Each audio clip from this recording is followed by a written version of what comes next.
Bonsoir, c'est encore une grande soirée de sport qu'on vous convie ce soir sur Canal. On va commencer par du football ici au Parc Lescure avec Bordeaux-Nantes.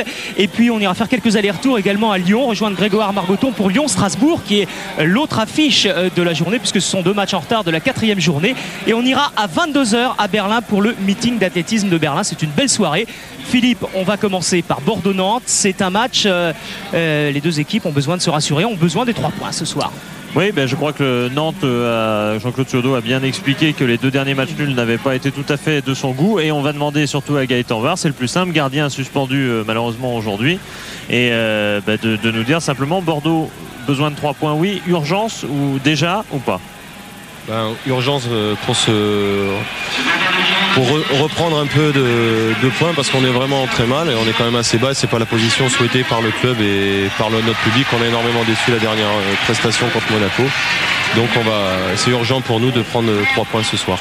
Voilà, on a vu le Premier ministre et maire de Bordeaux surtout saluer les joueurs. Ça fait 2 matchs de suite qu'il vient. Vous êtes vraiment soutenu alors, ça y est, au Girondins. Oui. J'espère qu'il y aura autre chose que la dernière fois. Oui, voilà, c'est sûrement pour ça qu'il est revenu. La dernière fois, c'était bien sûr le 4-2 victorieux de Monaco ici. Je pense que Jean-Paul, on peut passer directement à la composition des équipes car le début du match est imminent. Et avec Bordeaux et donc ce gardien qui remplace Gaëtan Var, Franck Fontan. Une bonne Gaëtan Var aura largement l'occasion évidemment de parler de lui. Il le côtoie tous les jours à l'entraînement. Dogon est le libéraux habituel de cette équipe. Varezanovic, je promets que j'y arriverai avant la fin, remplace Crossi depuis le match de Monaco. Crossi s'est blessé. Prunier est de retour. Il s'était blessé contre Monaco. Il s'est rétabli très vite de son entorse à la cheville. Lissarassou est un déboulonnable. L'arrière gauche et capitaine de cette équipe. Lucas, choisi pour son expérience par rapport à De Blasis par exemple, dans l'axe du milieu de terrain. Dutuel côté droit. Zidane, si l'essai est concluant, il a l'air, apparemment il a été concluant au dernier moment. Zidane blessé à Guignon devrait pouvoir jouer. Witzre, comme on veut avec la prononciation, le néerlandais de retour en sélection, on en reparlera, et surtout de retour dans l'équipe des Girondins, c'est déjà important. Et puis Bancarel, Dugarry, Gaëtan, quand on voit le banc de touche des Girondins, on a l'impression qu'on a fait avec Slavo Muslin a fait vraiment avec ce qui restait pour faire cette équipe. Oui, c'est vrai qu'il a fait ce qui restait, d'autant plus que Istiol et Toy ont été contraints de rester avec l'équipe de France militaire pour le championnat du monde. Donc c'est un peu dommage dans la mesure où Casagrande, lui, par contre... Voilà, Casagrande qui a obtenu une sorte d'une dérogation pour rester avec le Football Club de Nantes. Ça n'a pas été le cas des 2 jeunes Bordelais, Toys et Istilioy, qui sont partis au championnat du monde militaire à Rome. Alors Decroix et le libéraux devant Casagrande, qui est donc bien là. Le disait Guyot, 2 stoppeurs. Pourquoi? Parce qu'on parle toujours des blessés dans l'attaque nantaise ou des absents de l'attaque nantaise. Mais remarquez que dans l'effectif nantais, il n'y a plus que 3 défenseurs valides, c'est-à-dire Decroix, le disait et Guyot. Du coup, milieu de terrain renforcé avec Coé, avec Carotti, avec Ferry et avec David Garcion qui est remplaçant de Pignol, car Pignol, malgré un essai tout à l'heure, ce matin, un essai non concluant, ne peut pas s'aligner ce soir. Donc pas d'arrière gauche, dispositif tactique un peu différent. Garcion milieu gauche et offensivement Makelele et Endoram. Car en fait, on a appris tout à l'heure que vraisemblablement Reynal Pedros serait aligné carrément en pointe. Oui, ça c'est pas Endoram. Et Pedros devrait être aligné en pointe et Endoram retrouver une place au milieu de terrain pour équilibrer quelque peu l'équipe nantaise. Le voilà, le jeune Franck Fontan, 22 ans, qui vous a remplacé Gaëtan lors du match contre Guignon. Comme il dit, j'ai pas eu le temps vraiment de gamberger parce que je suis rentré tout de suite dans le match. Je n'ai pas la pression, dit-il encore. On va juger tout de suite sur ses premières prises de balle. Alors Gaëtan, on voit quelques poignées de main entre Bordelais et Nantais. On a coutume de dire que c'est 2 clubs et 2 villes peut-être aussi qui s'aiment moyennement. Oui, ça c'est une réputation médiatique et entre joueurs, je peux vous garantir qu'il n'y a pas du tout d'animosité, bien au contraire. On voit d'ailleurs Lisa qui rigole avec Pedros. Donc non, sincèrement, sur le terrain, je crois qu'on oubliera l'amitié et qu'on restera, regardez Zizou, tout va bien. Voilà. Jean-Claude Suaudeau disait l'an passé, c'est un vrai derby parce qu'il y a une opposition à tous les niveaux. On s'estime et puis on se déteste en même temps. Il y a souvent beaucoup d'agression, mais dans le bon sens, d'agressivité, dans le bon sens du terme en tout cas. Christophe Dugarry était un petit peu plus loin que Gaëtan en disant qu'il y avait quand même fallait pas se cacher la face, qu'il y avait une petite animosité entre les deux clubs. On s'est jamais vraiment aimé entre Nantais et Bordelais. C'est l'Atlantique qui est en jeu un peu, non? Ah, c'est l'Atlantique qui est en jeu, d'accord. Alors Pedros qui discute avec Perlade, peut-être parce que Perlade est en fait le seul attaquant valide de l'effectif nantais. Et il donne peut-être, je ne pense pas que Pedros lui demande des conseils, mais enfin, il y a peut-être une discussion de nouvel attaquant avec ancien attaquant. Perlade est sur le banc de touche, bien évidemment, aujourd'hui. Et il ne faut pas oublier de préciser que Wedek est blessé et Kozecki ne peut jouer parce qu'il est avec la sélection polonaise qui va jouer contre la Roumanie un match capital, mais surtout parce que de toute façon, comme Bordeaux-Nantes, ce Bordeaux-Nantes aurait dû se disputer le 9 août, il n'aurait pas pu le jouer, il n'était pas qualifié. Vous parlez des absences côté nantais. On a regardé l'équipe tout à l'heure de Bordeaux. Il y a une absence également, c'est celle de Didier Tolo qui s'est blessé hier matin en venant à l'entraînement, qui a eu un accident de voiture. Gaëtan Huard, vous l'avez vu tout à l'heure, vous étiez à l'hôpital, comment ça va? Moi, je l'ai vu à 19h là, juste avant de venir au stade, puisqu'il est juste derrière là. Il tape sur la télé parce que je crois que le décodeur marche pas bien. Je souhaite que ça marche. On est tous avec lui. Je crois qu'hier on a été très émus parce qu'au début on chambrait un peu le voyant pas arriver pour payer les amendes, mais quand on a appris un peu ce qui s'était passé, on a vraiment changé de physionomie. Tu as expliqué comment ça marche une caisse? La caisse se constitue, on ne va pas dire les prix, mais à la fin ça sert à quoi une caisse d'amende? Ça sert de faire un bon repas en fin de saison et de partager de bons moments en dehors de notre métier. Voilà. Le virage sud. Les supporters nantais sont venus également, ils sont environ 200. Et Jean-Claude Suodo qui connaît comme Slavo Mousseline quelques problèmes avec son équipe, donc l'absence de Pignol remplacé par Garcion, mais les absences également, parce qu'on peut les répéter, de Wedek, les absences de Gourvenec, et il n'a pas encore trouvé, dit-il, vraiment son équipe. Avec Gourvenec, bon, il avait trouvé, là, l'arbitre c'est monsieur Vessière, assisté de messieurs Ben Chaban et de monsieur Valin. Et les absents, il y en a beaucoup aussi côté bordelais, bien évidemment, avec la blessure, enfin il a été opéré d'ailleurs, Didier Tolo. Il a été opéré hier après-midi, du genou, surtout pour faire un nettoyage, quoi. Il n'y a rien de très grave, il a 7 points et il faut qu'il attende maintenant qu'il soit patient. Oui, c'est ça. Eh ben, les superstitions vont jusqu'aux arbitres. En l'occurrence, monsieur Vessière. Tiens, alors, Gaëtan, vous avez débuté à 18 ans en D1 avec Lens, un match contre Bastia. À quoi il pense, Franck Fontan, honnêtement là, je pense que là, à ce moment précis, il n'y a plus du tout de pression du tout. Il est dans le match, il va effectuer son match. Et l'important pour lui, je lui ai dit, c'est surtout de ne pas être spectateur, mais acteur, c'est-à-dire de parler, même pour dire rien, comme je lui dis, mais parle, reste dans le match parce que c'est difficile de rester concentré 90 minutes. C'est ce que vous lui avez dit des Guignons, parce qu'il disait que justement il avait essayé de parler beaucoup, il avait même de son propre goût dit un peu n'importe quoi, mais pour se faire du bien en quelque sorte. Oui, c'est pour se faire du bien personnellement. Je crois que en plus ça aide, parce que c'est vrai que de parler aux défenseurs, ça leur montre aussi que vous êtes là et ça les bouge aussi. Et ben on y est, Eric. Allez, on va y aller avec le coup d'envoi donné par les Nantais, par Reynald Pedros et par Jafen Doram. Les Nantais, on vous l'a dit, qui eux aussi ont besoin de se rassurer après un match nul à domicile contre Saint-Etienne, après un match nul à Lille également 0-0 que vous avez peut-être suivi sur Canal la semaine passée.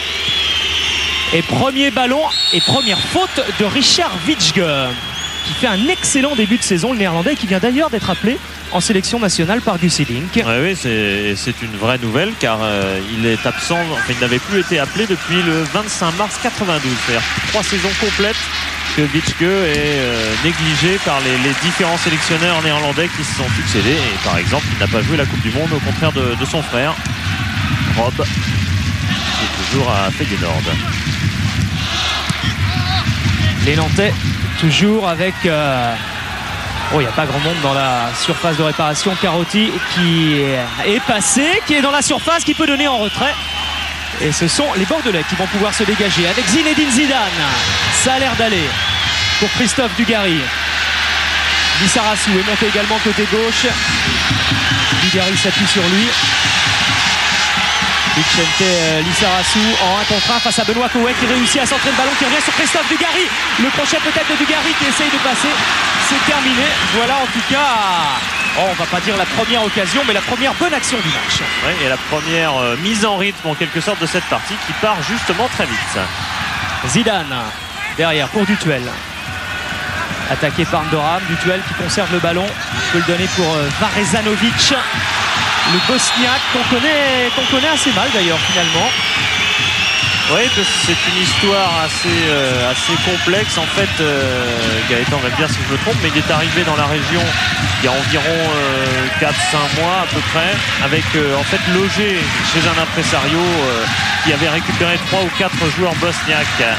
Ah, on va raconter l'histoire après car... Coup d'envoi du match Lyon-Strasbourg. On va rejoindre Grégoire Margoton, c'est lui qui se trouve à Gerland ce soir. Oui.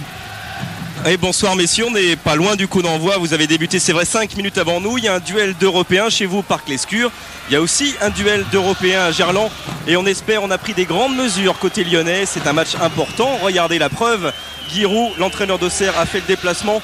Quelques petits chiffres quand même pour situer ce débat. Strasbourg est 6e, c'est-à-dire très bien placé. Et Lyon n'est que 18e au championnat pour l'instant. Strasbourg a marqué 5 buts de plus que l'OL. En a encaissé 5 de moins. Donc ça veut tout dire. Strasbourg est en pleine forme. Lyon est au bord de la crise. Et c'est vrai qu'ici, tout le monde espère une victoire. Regardez, Florian Laville, a priori, il n'y a rien à noter sur cette image. Et pourtant, il ne s'est pas rasé. Le défenseur lyonnais et son collègue Florian Maurice ne s'est pas rasé non plus. Lui, le buteur, c'est un petit pari qu'ils ont fait tous les deux. Ils ne se raseront pas tant que Lyon n'aura pas gagné. C'est vous dire que les 15 000 personnes espèrent que les deux joueurs lyonnais vont se raser. À vous au Parc Lescure. Et on retourne évidemment à Gerland dès qu'il se passe quoi que ce soit. Direction Lyon pour Lyon-Strasbourg. Retour en attendant à Lescure 0-0. Il ne s'est absolument rien passé. Non, mais on ne se rase pas du tout car ça joue quand même assez vite. C'est une entrée en matière qui a été un peu meilleure quand même de côté de Bordeaux que contre Monaco. Disons qu'on a un peu le dos au mur, donc il faut absolument emballer le match et le prendre à notre compte. Et il est important qu'on gagne les duels, c'est la chose essentielle. Qu'est-ce qui s'était passé? Il y a eu diverses explications parce que 4 buts en une mi-temps. Bon, déjà Gaëtan, vous n'en aviez jamais pris autant à domicile dans un match. Et puis bon, il y avait une apparence quand même assez épouvantable côté bordelais pendant 1 heure. Ce qui s'est passé, c'est assez délicat. Je crois que c'est l'accumulation de matchs et je crois Monaco, c'était un match qui aurait été bien de prendre, mais un peu plus tard. C'est un match important et il fallait absolument qu'on impose notre jeu et ça n'a pas été évident vu physiquement le manque de jus qu'on avait. C'est les premières conséquences de la Coupe Intertoto, même si elle n'est pas montrée du doigt. Mais c'est vrai qu'à Bordeaux, l'objectif numéro 1 en début de saison, contrairement à Strasbourg par exemple, l'objectif numéro 1 était très clairement cette Coupe Intertoto pour arriver à la Coupe d'Europe et que Slavo Muslin explique qu'inconsciemment les joueurs sont peut-être un peu relâchés sur certains matchs de championnat. Autre conséquence de la Coupe Intertoto, ce sont les organismes qui sont fatigués et Slavo Muslin craint une entorse à la cheville pour Varezanovic.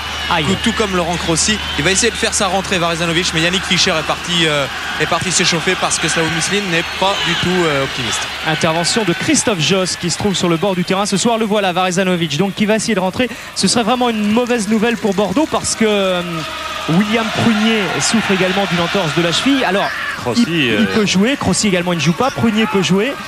Mais ça devient limite tout ça quand même, ça fait beaucoup. Oui, et attention surtout aux blessures. Il y aura un coup franc pour Nantes, aux blessures dans le cours des matchs, car rappelez-vous contre Monaco était mené 1-0 au moment où Prunier et Crossi se sont blessés tous les deux à la cheville. Crossi n'est pas sorti, Prunier est sorti pour se faire soigner un moment, et dans cet espace où Bordeaux jouait à 10 mais en fait réellement à 9,5 car Crossi n'était pas valide, Bordeaux a pris un deuxième but qui s'est révélé décisif par la suite. Donc méfiance tant que Varezanovic n'a pas retrouvé son meilleur niveau. Longue balle pour Koé qui a glissé. On a beaucoup arrosé le terrain avant la rencontre. Et Koé a trouvé une place de milieu droit aujourd'hui et non gauche, comme depuis le début de la saison, pour rééquilibrer l'équipe. Et on essaye de jouer à une touche de balle du côté bordelais avec Christophe Dugarry qui regarde dans la surface de réparation, qui pistait l'appel de balle d'Anthony Bancarel. Ça revient sur Vitschke pour Zidane. En appui avec Christophe Dugarry. Et la touche sera pour les Girondins. Voilà le banc bordelais avec bien que des jeunes. C'est très très jeune. Il y a 5 joueurs je crois qui ont signé leur premier contrat professionnel cette année, qui sortent du centre de formation. Et il manque Toys et Fischer, vous en avez parlé tout à l'heure, et Istilleul, pardon. Ouais, on pourrait croire Fischer a une coupe presque militaire. Il va sortir Varezanovic. Aïe. Il n'est pas bien sur ses appuis, il n'arrive pas bien à se servir de sa... Et attention à cette occasion pour Zidane qui essaye de devancer la sortie de Casagrande. Bien anticipé de la part du gardien nantais. Oui, et peut-être la légère blessure de Zinedine Zidane qui lui a pas fait manquer l'occasion, c'est pas le mot, mais il aurait peut-être eu un peu plus de rapidité pour aller pousser ce ballon. En tout cas, il y a beaucoup de volonté, beaucoup de hargne du côté bordelais. Une sorte d'esprit de révolte. On essaye de bien faire et on y arrive pour l'instant. Doram, ballon perdu de nouveau, récupéré par Vitschke pour Lissarasu. Et on repart avec Dogon maintenant. Et Prunier. Et on constate que Nantes abandonne beaucoup le ballon au bordelais pour le moment. Dutuel.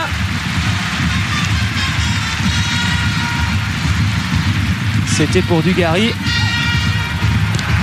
finalement, ce sont les Nantais qui vont pouvoir repartir avec le capitaine Doram.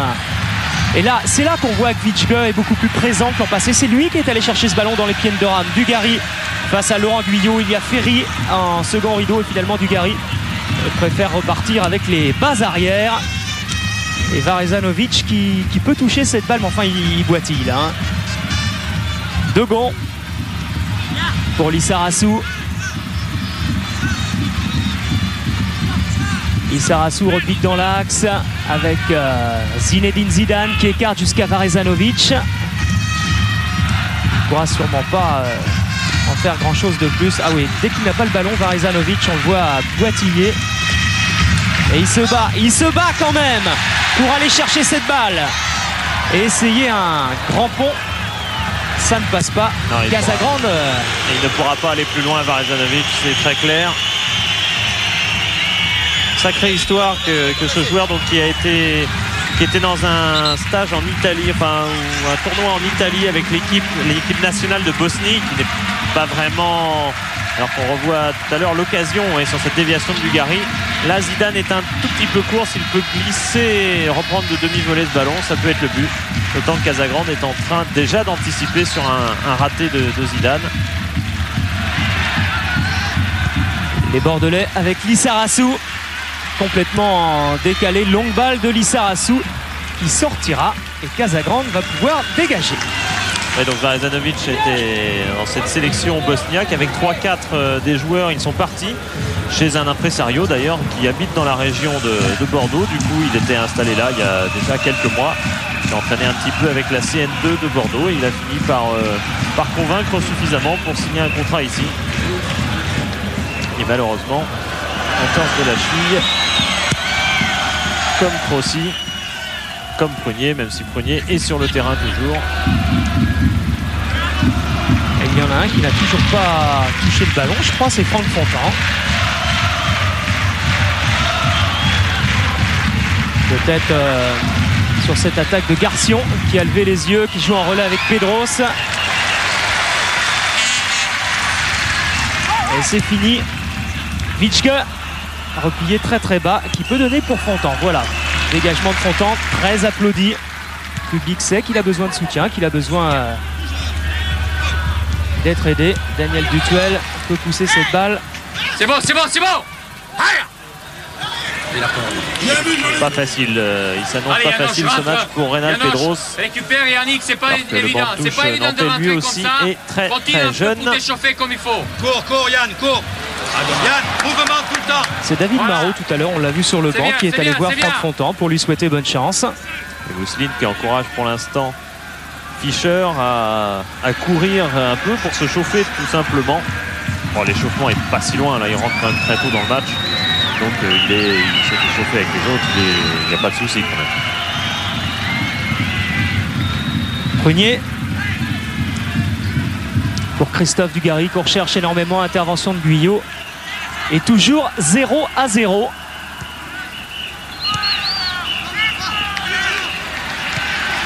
Dugarry pour Lucas. Lissarasu essaye d'échapper à Claude Makelele. Lissarasu pour Anthony Bancarel et on repart dans l'axe avec William Prunier derrière. Pour Fischer. Zidane à côté. Crochet de Zidane qui ne passe pas. C'est Jean-Michel Ferry qui vient lui chercher cette balle dans les pieds. Et touche pour les Nantais cette fois. Voilà David Garcion qui a pris la place de Pignol. Il y a une petite anecdote d'ailleurs. Oui, c'est amusant parce qu'avant le match, 50 minutes avant le match, on est allé voir Christophe Pignol, donc qui nous a dit qu'il ne jouerait pas. Et on lui dit il va jouer avec votre numéro, Garcion. Et alors là, il s'est levé d'un bond, disant bon sang, mon maillot, je l'ai oublié dans le car, dans mon sac. Et il s'est précipité dans le car pour aller chercher son maillot et le donner à Garcion. Suite et fin de l'épisode Varezanovic, donc confirmation de l'entorse, ce sont les ligaments externes de la cheville qui sont touchés a priori, donc ça veut dire indisponibilité. Bon, les mauvaises nouvelles continuent pour Bordeaux.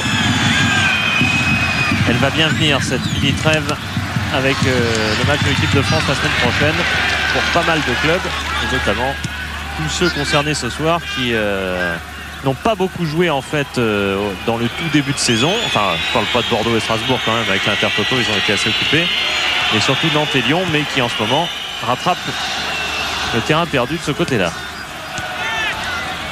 Carotti poursuivi par Dutuel qui tente de tacler Carotti. Ce sera un corner.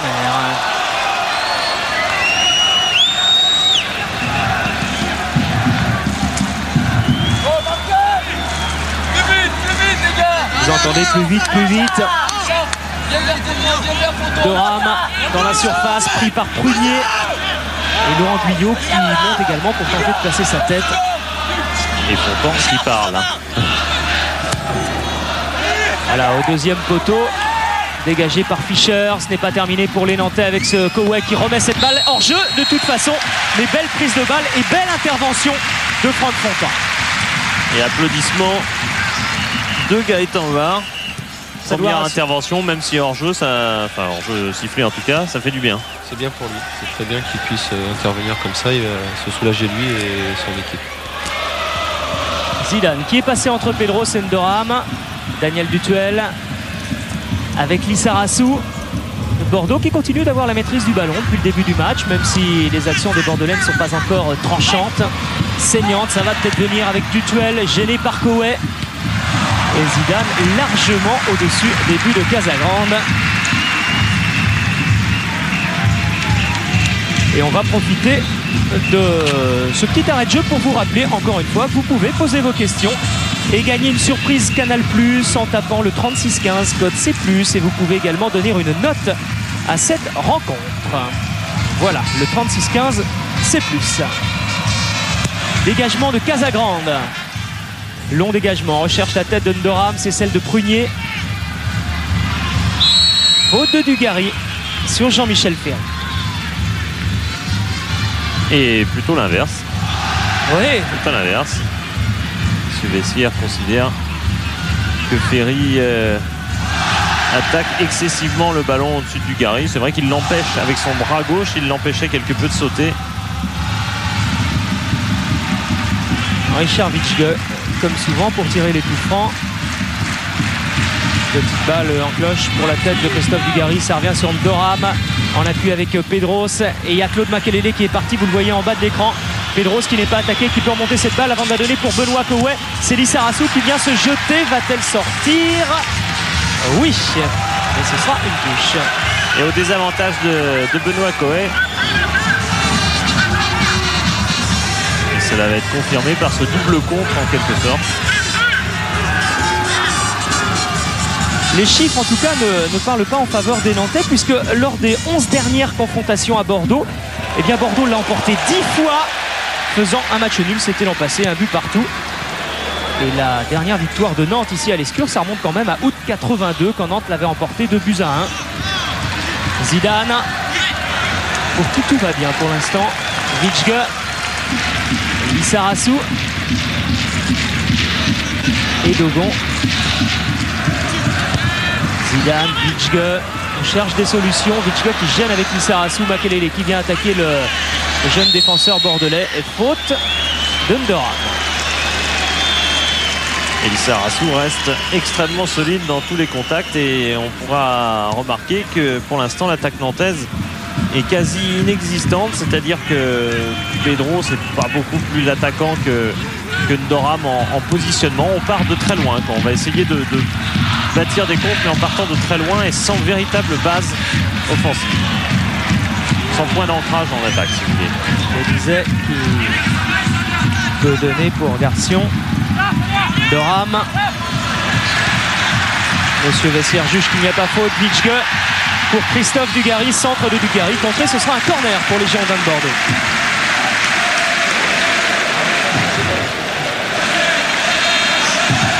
Dugarry pour qui le changement de coéquipier attaquant ne change pas grand chose. Il se considère aussi complémentaire de Bancarel que de Tolo. On a vu Jean-Luc Dogon monter. Attention à cette tête arrêté par Casagrande. Et oui, il me semble bien, je ne sais pas si c'est Dogon ou Dugarry, mais c'est Dugarry, hein. De l'arrière avec le dos en fait, carrément avec le dos. Il me semble bien d'ailleurs que Dogon avait dans ce même match l'année dernière marqué de la tête sur un corner, non Gaëtan? Ça n'avait pas empêché Nantes d'obtenir le nul en seconde période. C'est Wedek qui avait marqué pour Nantes. Fontan. Long dégagement. Directement. Non, toujours pas faute, ce sera une touche.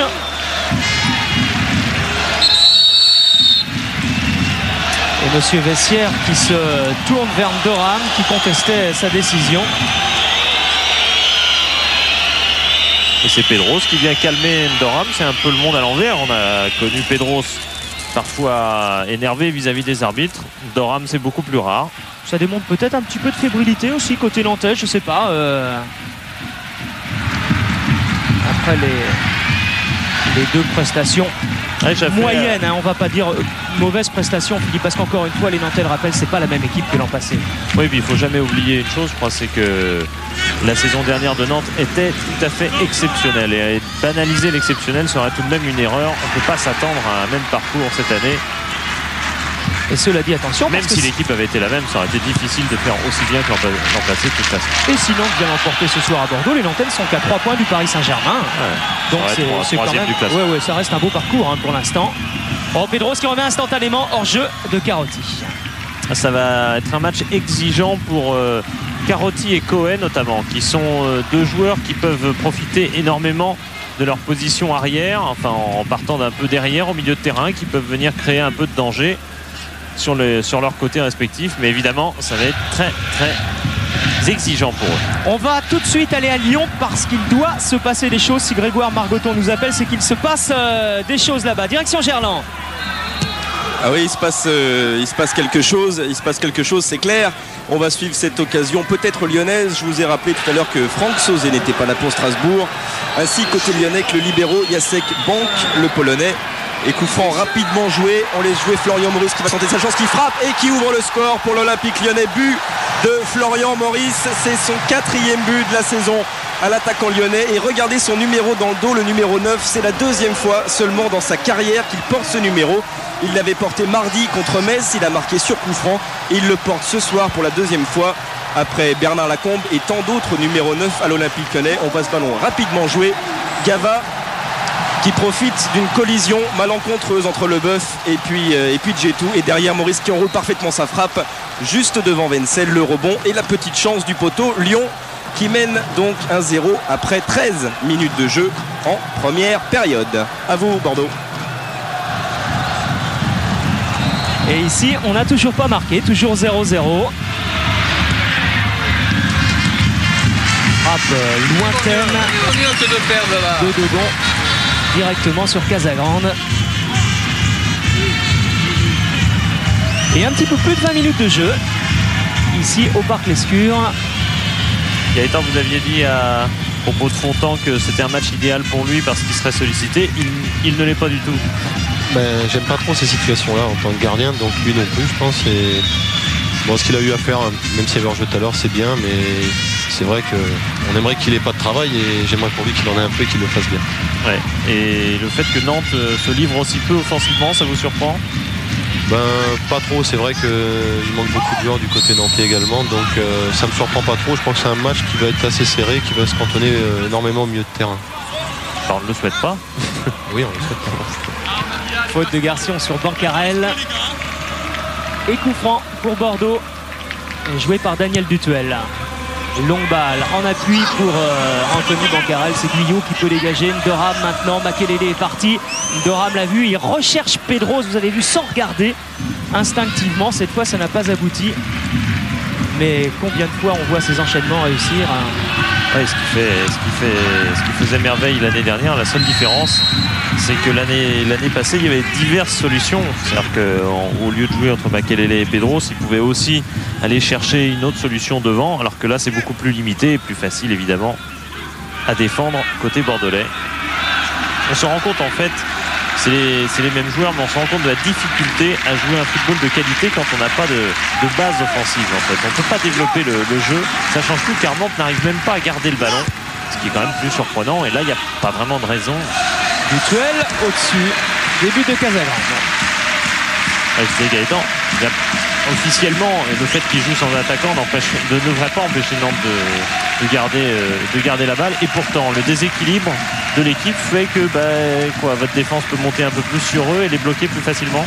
C'est sûr qu'il ne faut pas les laisser œuvrer. Bon, ils ont vraiment 3 attaquants de type qui sont Makelele, Ndoram et Pedros, on le voit bien. 2 gars de couloir qui plongent, notamment Benoît Coé. Mais bon, c'est vrai qu'offensivement, ils n'ont pas vraiment déjà le buteur, il n'y est pas chez eux. Bon, ils vont essayer de procéder par contre et de bien faire tourner le ballon et de profiter de notre mauvais replacement, mais pour l'instant, il n'y a pas de problème pour nous. Richard Witschge pour Christophe Dugarry. Voilà peut-être une occasion bordelaise. Dugarry en 1 contre 1 face à Decroix. Ballon contré, ce sera un corner.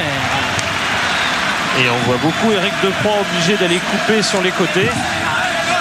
C'est vrai qu'on défend à 3 à côté nantais. Ça veut dire qu'on verra peut-être beaucoup et plus que d'habitude les bureaux nantais intervenir. Prunier est monté comme Dogon pour tenter de placer sa tête. Prunier qui s'appuie sur Casagrande. Et l'arbitre l'a vu. Ce sera donc un coup franc pour le Football Club de Nantes. Alors, on voit que Casagrande en fait est beaucoup plus gêné par Guyot, par son défenseur, que par Prunier, qui le gêne sur la fin seulement. Et c'est un peu ce que Gaëtan disait d'ailleurs hier à Fontan. C'était un des conseils de l'ancien au nouveau. On va suivre quand même. C'était sur les corners de faire sortir ses défenseurs. C'est ça, Gaëtan. Surtout sur les coups de pied excentrés latéraux, c'est de faire sortir la défense entre le point de pénalty et les 18 mètres pour pas venir gêner l'intervention du gardien entre les 6 mètres et le point de pénalty. Pour qu'il y ait moins de densité de joueurs pour que l'intervention soit plus facile. Voilà, on en a eu l'illustration. Avec les difficultés de Dominique Casagrande sur ce corner. La demande dans les 6 mètres, l'intervention pour les gardiens est délicate, donc le passage n'est pas ouvert et on arrive souvent en retard ou on est déséquilibré et le ballon lui continue sa trajectoire dessinée. Là vous avez en mots poli et calme ce que Gaëtan hurle à ses défenseurs habituellement et ce qu'on entend dans les micros de Canal.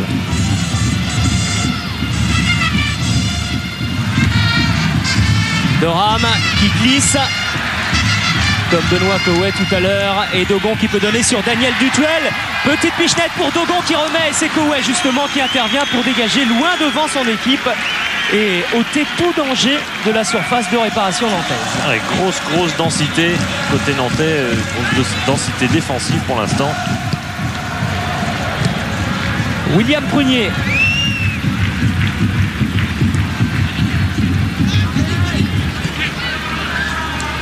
Witschge, longue balle, recherche Dugarry directement sur Casagrande.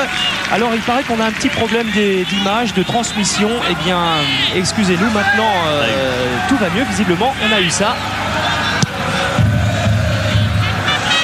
On espère pour vous que ça n'a pas duré trop longtemps.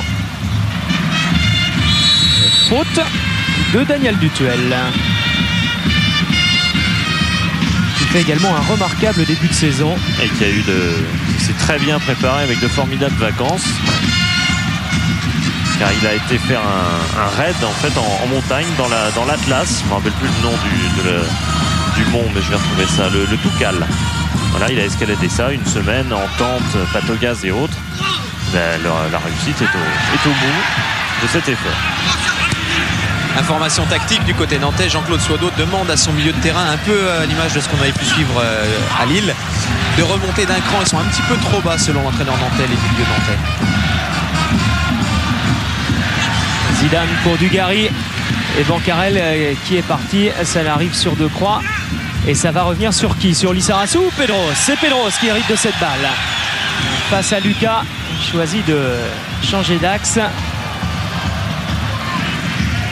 Et on multiplie les appels de balles pourtant côté nantais. Reynald Pedros. Garde sur le disais. Et encore un appel de balle. Cette fois c'était Garcion. Et la touche est pour le Football Club de Nantes. Oui, malgré tout, on veut parfois transformer les joueurs, leur place, mais malgré tout, quand on a Ferry, Coé, Carotti, c'est difficile d'avoir un milieu de terrain offensif. C'est difficile et les joueurs ces joueurs-là ont forcément tendance à se coller un peu plus à leur défense que d'autres milieux de terrain.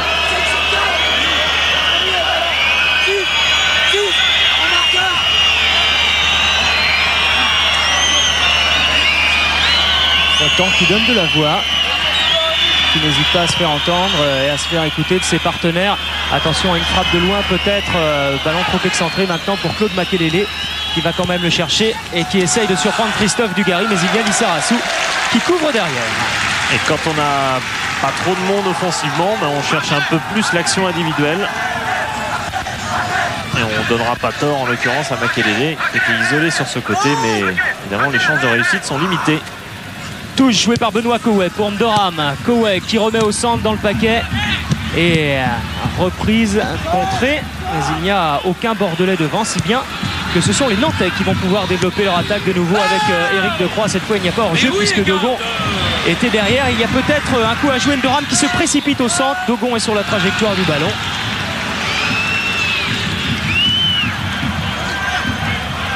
Bousseline qui doit chercher une explication à cette défense qui remontait, sauf Jean-Luc Dogon.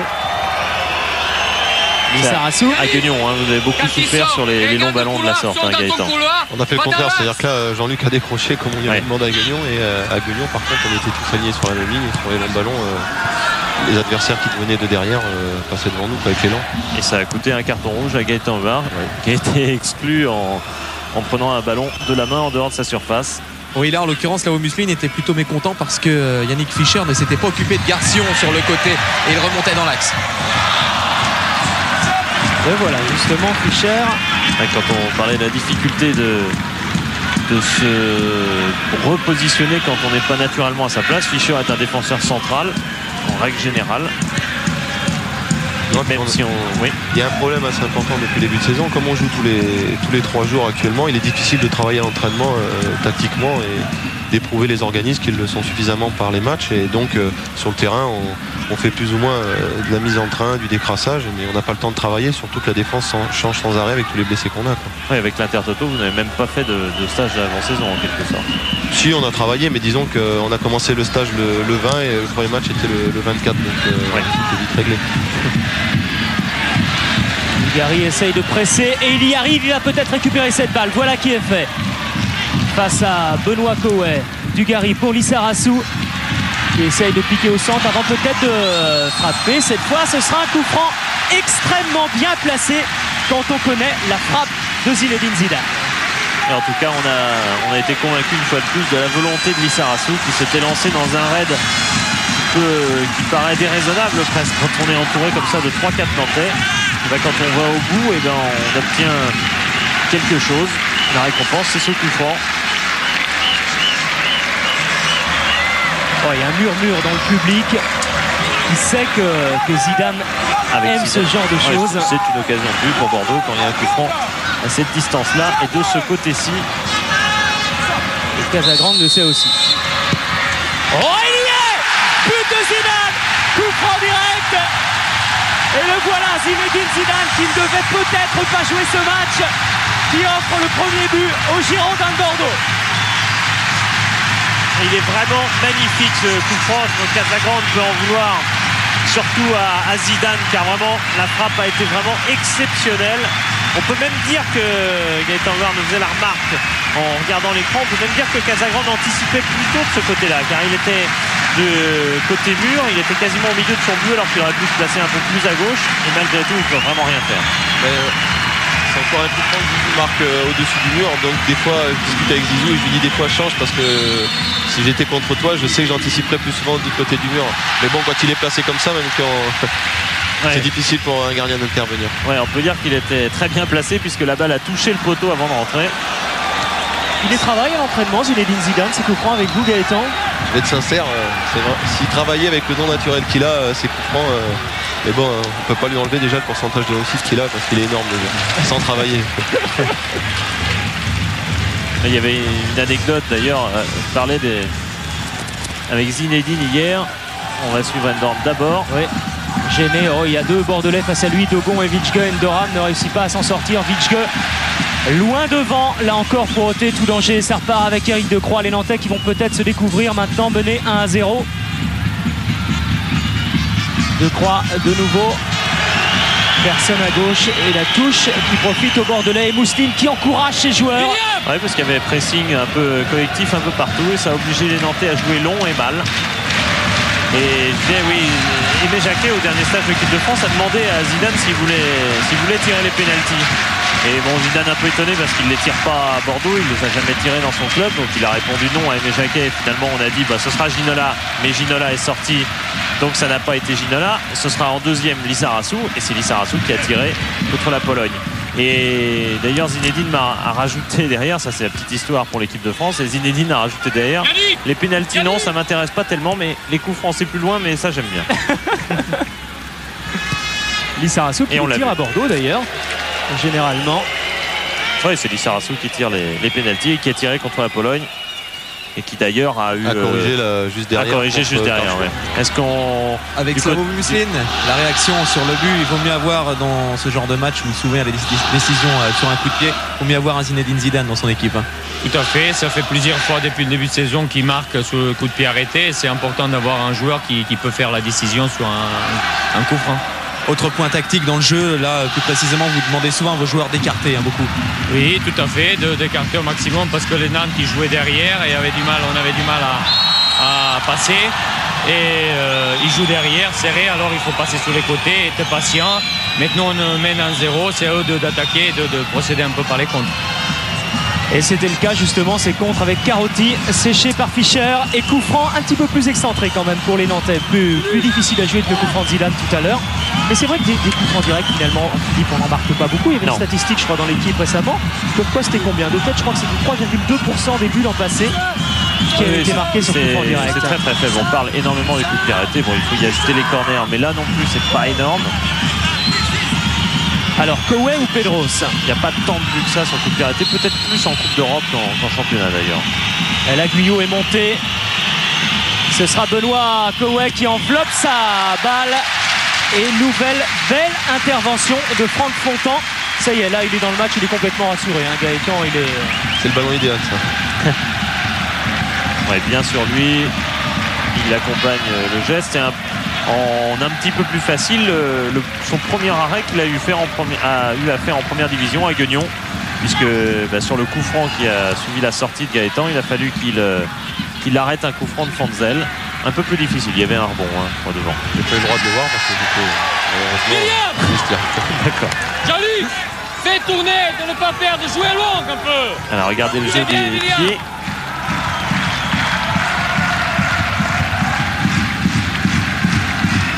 Franck Fontan qui est un régional parce qu'en fait il est d'Anglet, tout près de Biarritz. Je ne sais pas si les Basques seront contents de nous entendre dire ça. Sud-ouest. Voilà, sud-ouest. Et comme Vicente Lissarassou, qui lui d'Andaï, c'est encore plus près de l'Espagne. Enfin là c'est un peu la même région quand même, faut bien le dire. Anglet c'est à côté de Biarritz. Carotti qui n'avait pas joué la semaine dernière contre Lille. On parle d'espagnol, Carotti est d'origine espagnole et non italienne, comme pourrait le faire croire son nom. Il est né à Majorque d'ailleurs. Alain Juppé, présent comme lors du dernier match à Bordeaux, d'ailleurs contre Monaco, il était là également.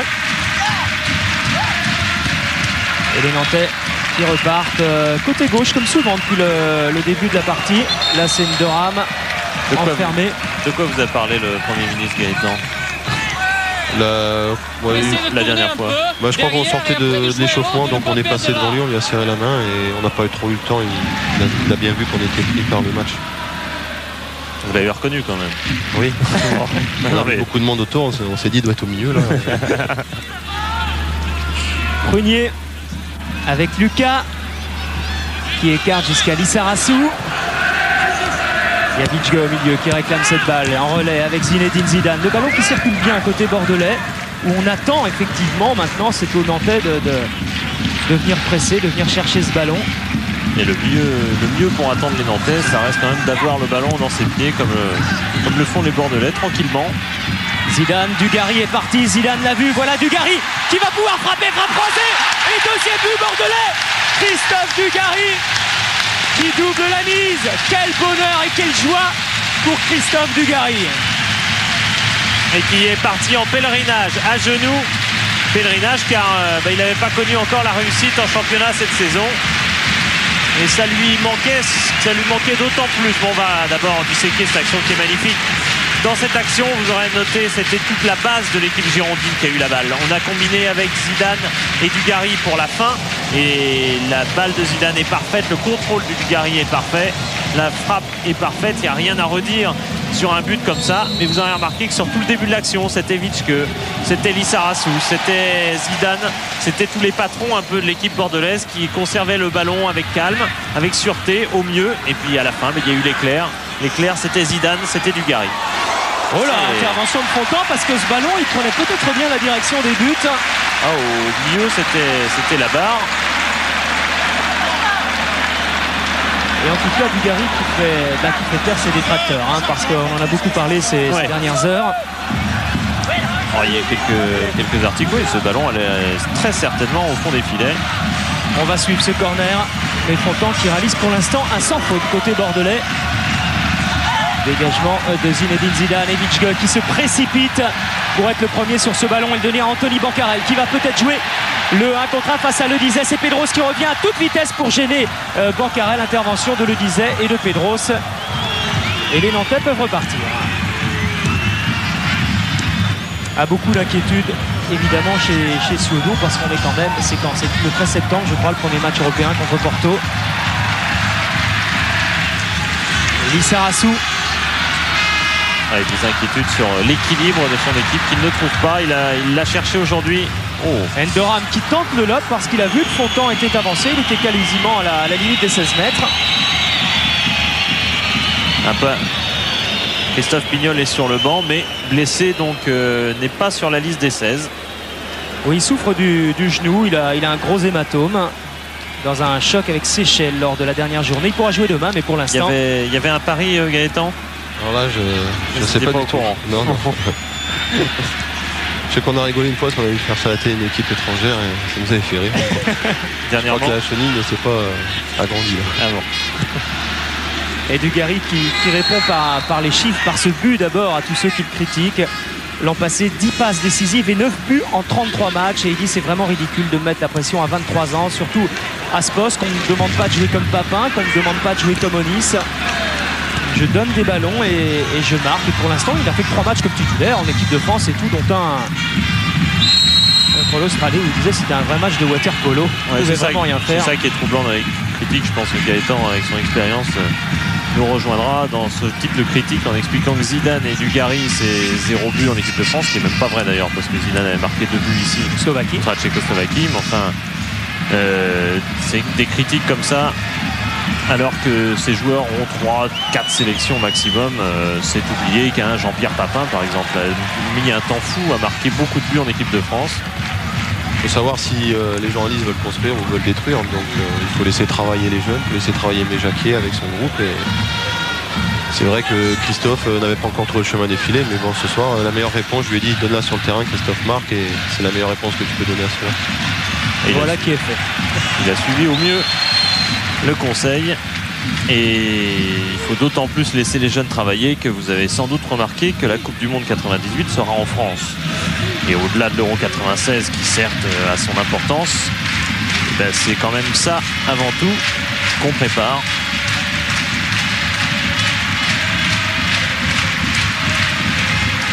Et on va bientôt approcher de la mi-temps. 2-0 pour les Girondins de Bordeaux. But de Zidane sur coup franc et but de Dugarry, deux joueurs qui font partie du groupe d'Aimé Jacquet pour le prochain match contre l'Azerbaïdjan avec Lissarassou. Pedros également et appel de balle. Heureusement Casagrande avait bien anticipé encore une fois. Il avait ferré le coup. Fischer. Oui, c'est remarquablement vu de la part de Dominique Casagrande. Et les Bordelais qui continuent d'attaquer avec Dugarry toujours. Ils sont deux les Nantais. Il y a le Dizet et il y a Decroix pour gêner Christophe Dugarry qui peut donner quand même pour Daniel Dutuel qui va pouvoir centrer. Bancarel est au centre et Casagrande intervient majestueusement. Et voilà Dutuel qui au début du match était resté assez prudent, qui maintenant avec la confiance a poussé son action jusqu'au bout. Casagrande qui rate pas grand chose, hein. Gaëtan depuis le début du match, il ne pouvait rien faire sur les deux buts. Il n'a pas touché beaucoup de ballons, malheureusement il a pris des buts. C'est l'aléa de notre poste. Sale métier. Degon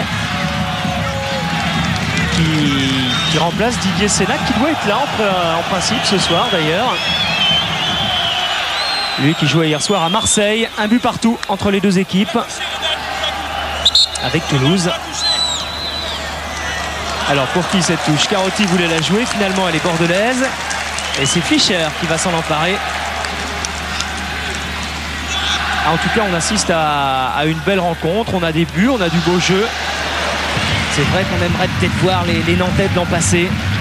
Bon pour l'instant ce n'est pas possible. Mais ça va venir. Je pense que Nantes, même avec l'équipe sur le terrain, a tout à fait les capacités de jouer beaucoup mieux qu'elle ne le fait là.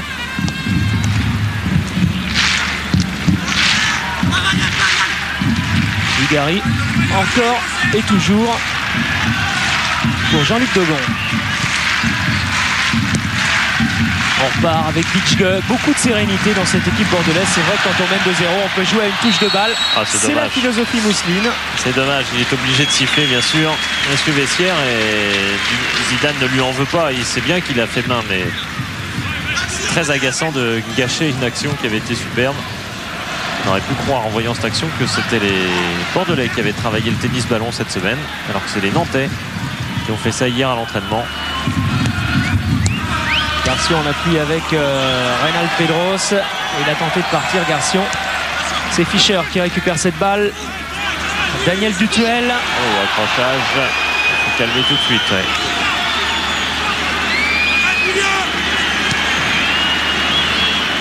Les deux équipes qui ont finalement presque attendu alors que le jeu continuait de se dérouler. Vitschke. On attend la mi-temps, on attend une nouvelle ouverture, pourquoi pas, côté bordelais. Il est certain que depuis le premier but, Bordeaux joue exactement comme il le faut, c'est-à-dire en conservant le ballon à terre. Ce qui pouvait paraître de la simple conservation et ce qui pouvait paraître un peu lent sur le début du match est devenu une panacée tactique fort bien réalisée pour l'instant. Garcia et moins de 30 secondes à jouer. Et le public qui avait sifflé Bordeaux contre Monaco, eh bien, est reconquéri. Reconquis. Ouh là là, c'est mieux. Bon Dieu. Je m'en rendais compte, mais à ce point-là, c'était terrible. Fais tourner, voilà.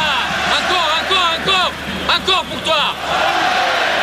Vous entendez tourner encore. Maintenant, il faut gérer le match, il faut faire courir le ballon sans commettre de faute. Se vanter d'essayer d'attaquer, voilà. Voilà, mi-temps. C'est vrai qu'il n'y a eu quasiment aucun arrêt de jeu sur le score de 2-0. Donc peut-être une interview rapide d'un joueur. On va directement à Lyon, juste derrière. Eh ben, on va vite aller voir. Tiens, Christophe Dugarry. Christophe, les yeux dans les tribunes et surtout un grand ouf de soulagement si on regarde la pelouse. Ouais, c'est sûr que ça fait du bien, c'est le premier but. J'espère que ce sera le début d'une série. Maintenant, bon, c'est le principal, c'est qu'on mène déjà 2-0 à la mi-temps. C'est le principal, quoi. On verra après comment ça se passera, mais pour l'instant 2-0, je crois que le plus dur est fait. Merci. Voilà, on se retrouve dans 5 grosses minutes, direction. Viril mais correct, exactement à l'image de ce match Bordeaux-Nantes. Christophe avec Zinedine Zidane. Oui, avec l'artiste qui a débloqué la situation dans ce match, Zinedine, c'est bien parti encore une fois. Et pourtant, il y a Gaëtan Huard qui commente avec Eric et Philippe qui disait: vous ne les travaillez pas beaucoup à l'entraînement. Guetta a raison, c'est vrai qu'entraînement on ne travaille pas beaucoup, mais je crois qu'il suffit de les frapper de temps en temps. Bon, là ce soir j'ai eu encore un peu de chance, je dirais, j'ai bien frappé. Bon, c'est rentré, c'est tant mieux pour l'équipe, il le fallait. Je crois que ce soir il fallait réagir parce que surtout contre le champion de France en titre, il fallait être présent dès la première minute. Donc c'est ce qu'on a fait et j'espère que ça va continuer jusqu'à la fin. Vous sentez quand vous allez tirer un coup franc, vous sentez parfois lorsque vous marquez comme ça avant, il y a peut-être quelque chose, une montée d'adrénaline toute spéciale?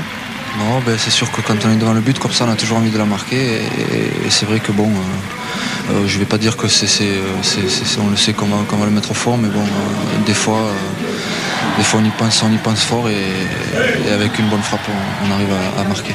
Dernière petite chose, Zinedine maintenant à 2-0, que vous a demandé Slavo Muslin?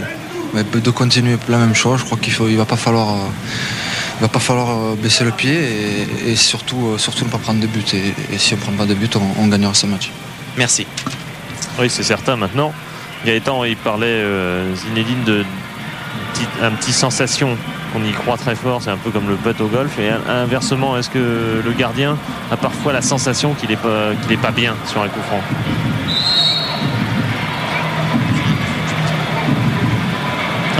Le micro de Gaëtan qui n'a pas dû être branché. Ouais. Voilà. Non, toujours pas. On va y arriver. Alors que les Nantais, vous avez vu, Jean-Paul Jaude nous a montré la porte des vestiaires visiteurs, ne sont toujours pas sortis des vestiaires. Jean-Claude Suedo avait certainement beaucoup de choses à dire à la mi-temps. Les voilà maintenant, le temps de traverser ce long tunnel qui mène à la pelouse et la deuxième mi-temps. Quel est le style Gaëtan de Slavo Muslin à la mi-temps? Il est rageur, il parle beaucoup, peu. Il parle beaucoup, c'est un ancien joueur donc il voit très bien le jeu, il sait de suite analyser où on a des problèmes et il parle énormément, il essaye de remettre tout le monde en confiance et de replacer tout le monde dans le match. C'est toujours une discussion collective ou il s'adresse aux joueurs individuellement parfois? Il commence d'abord par un collectif et puis après il finit individuellement s'il a des touches personnelles à donner à quelques joueurs. On a vu tout à l'heure juste avant le match Richard Witzre qui a changé de crampon au bout de 10 secondes à peu près. Il a essayé les moulets, il s'est rendu compte que la pelouse était un petit peu haute ce soir. Il a tout de suite repris les crampons plus grands. On fait arroser la pelouse avant le match maintenant, donc on peut toujours... Et immédiatement, Slavo Muslin en a profité pour aller lui parler, pour aller le mettre en confiance. Et voilà deux hommes sur lesquels Nantes devra compter énormément s'il veut remonter ce soir. Ndoram et Makelele qu'on a beaucoup trop peu vu en première mi-temps. Les conditions n'étaient pas favorables pour eux, aux Nantais de renverser les éléments. Concernant Slavo Muslin aussi, il parle beaucoup également pendant le match, puisqu'on est je suis à ses côtés là pendant toutes ces minutes de jeu. Eh bien, il réagit surtout, par exemple, sur la première sortie de Fontan. Il a dit c'est super parce qu'évidemment, lui aussi il devait avoir besoin de se réconforter un petit peu. Et puis, il donne tout le temps des indications tactiques à ses joueurs. Les Bordelais, Philippe, avaient beaucoup travaillé hier à l'entraînement, les coups francs, les corners, bon comme souvent les veilles de match, mais également un Gaëtan pour mettre en confiance Franck Fonton et le faire travailler également.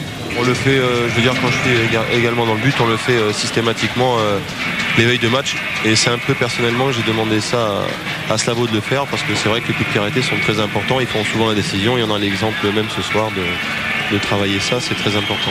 Alors, je disais ça tout à l'heure. C'est vrai qu'avec Eric, on avait noté que les statistiques disaient qu'il n'y a pas tant de buts que ça sur coups de pied arrêtés en championnat. On a l'impression qu'en Coupe d'Europe, ils ont encore plus d'influence, non? Sur tous les matchs un peu plus hachés, en fait. Disons, les matchs sont beaucoup plus hachés, beaucoup plus engagés et beaucoup plus serrés également puisque ce sont quand même les meilleures équipes, les meilleurs représentants de leur pays, de chacun des pays. Donc c'est vrai que les matchs se jouent à peu de choses et tout le monde fait attention, tout le monde se bat et coup de pied arrêté, malheureusement, bien souvent on remarquera sur les matchs européens que c'est eux qui font vraiment la différence sur un match. Dans ce sens-là, Bordeaux a bien préparé l'Europe qui va arriver très très vite maintenant.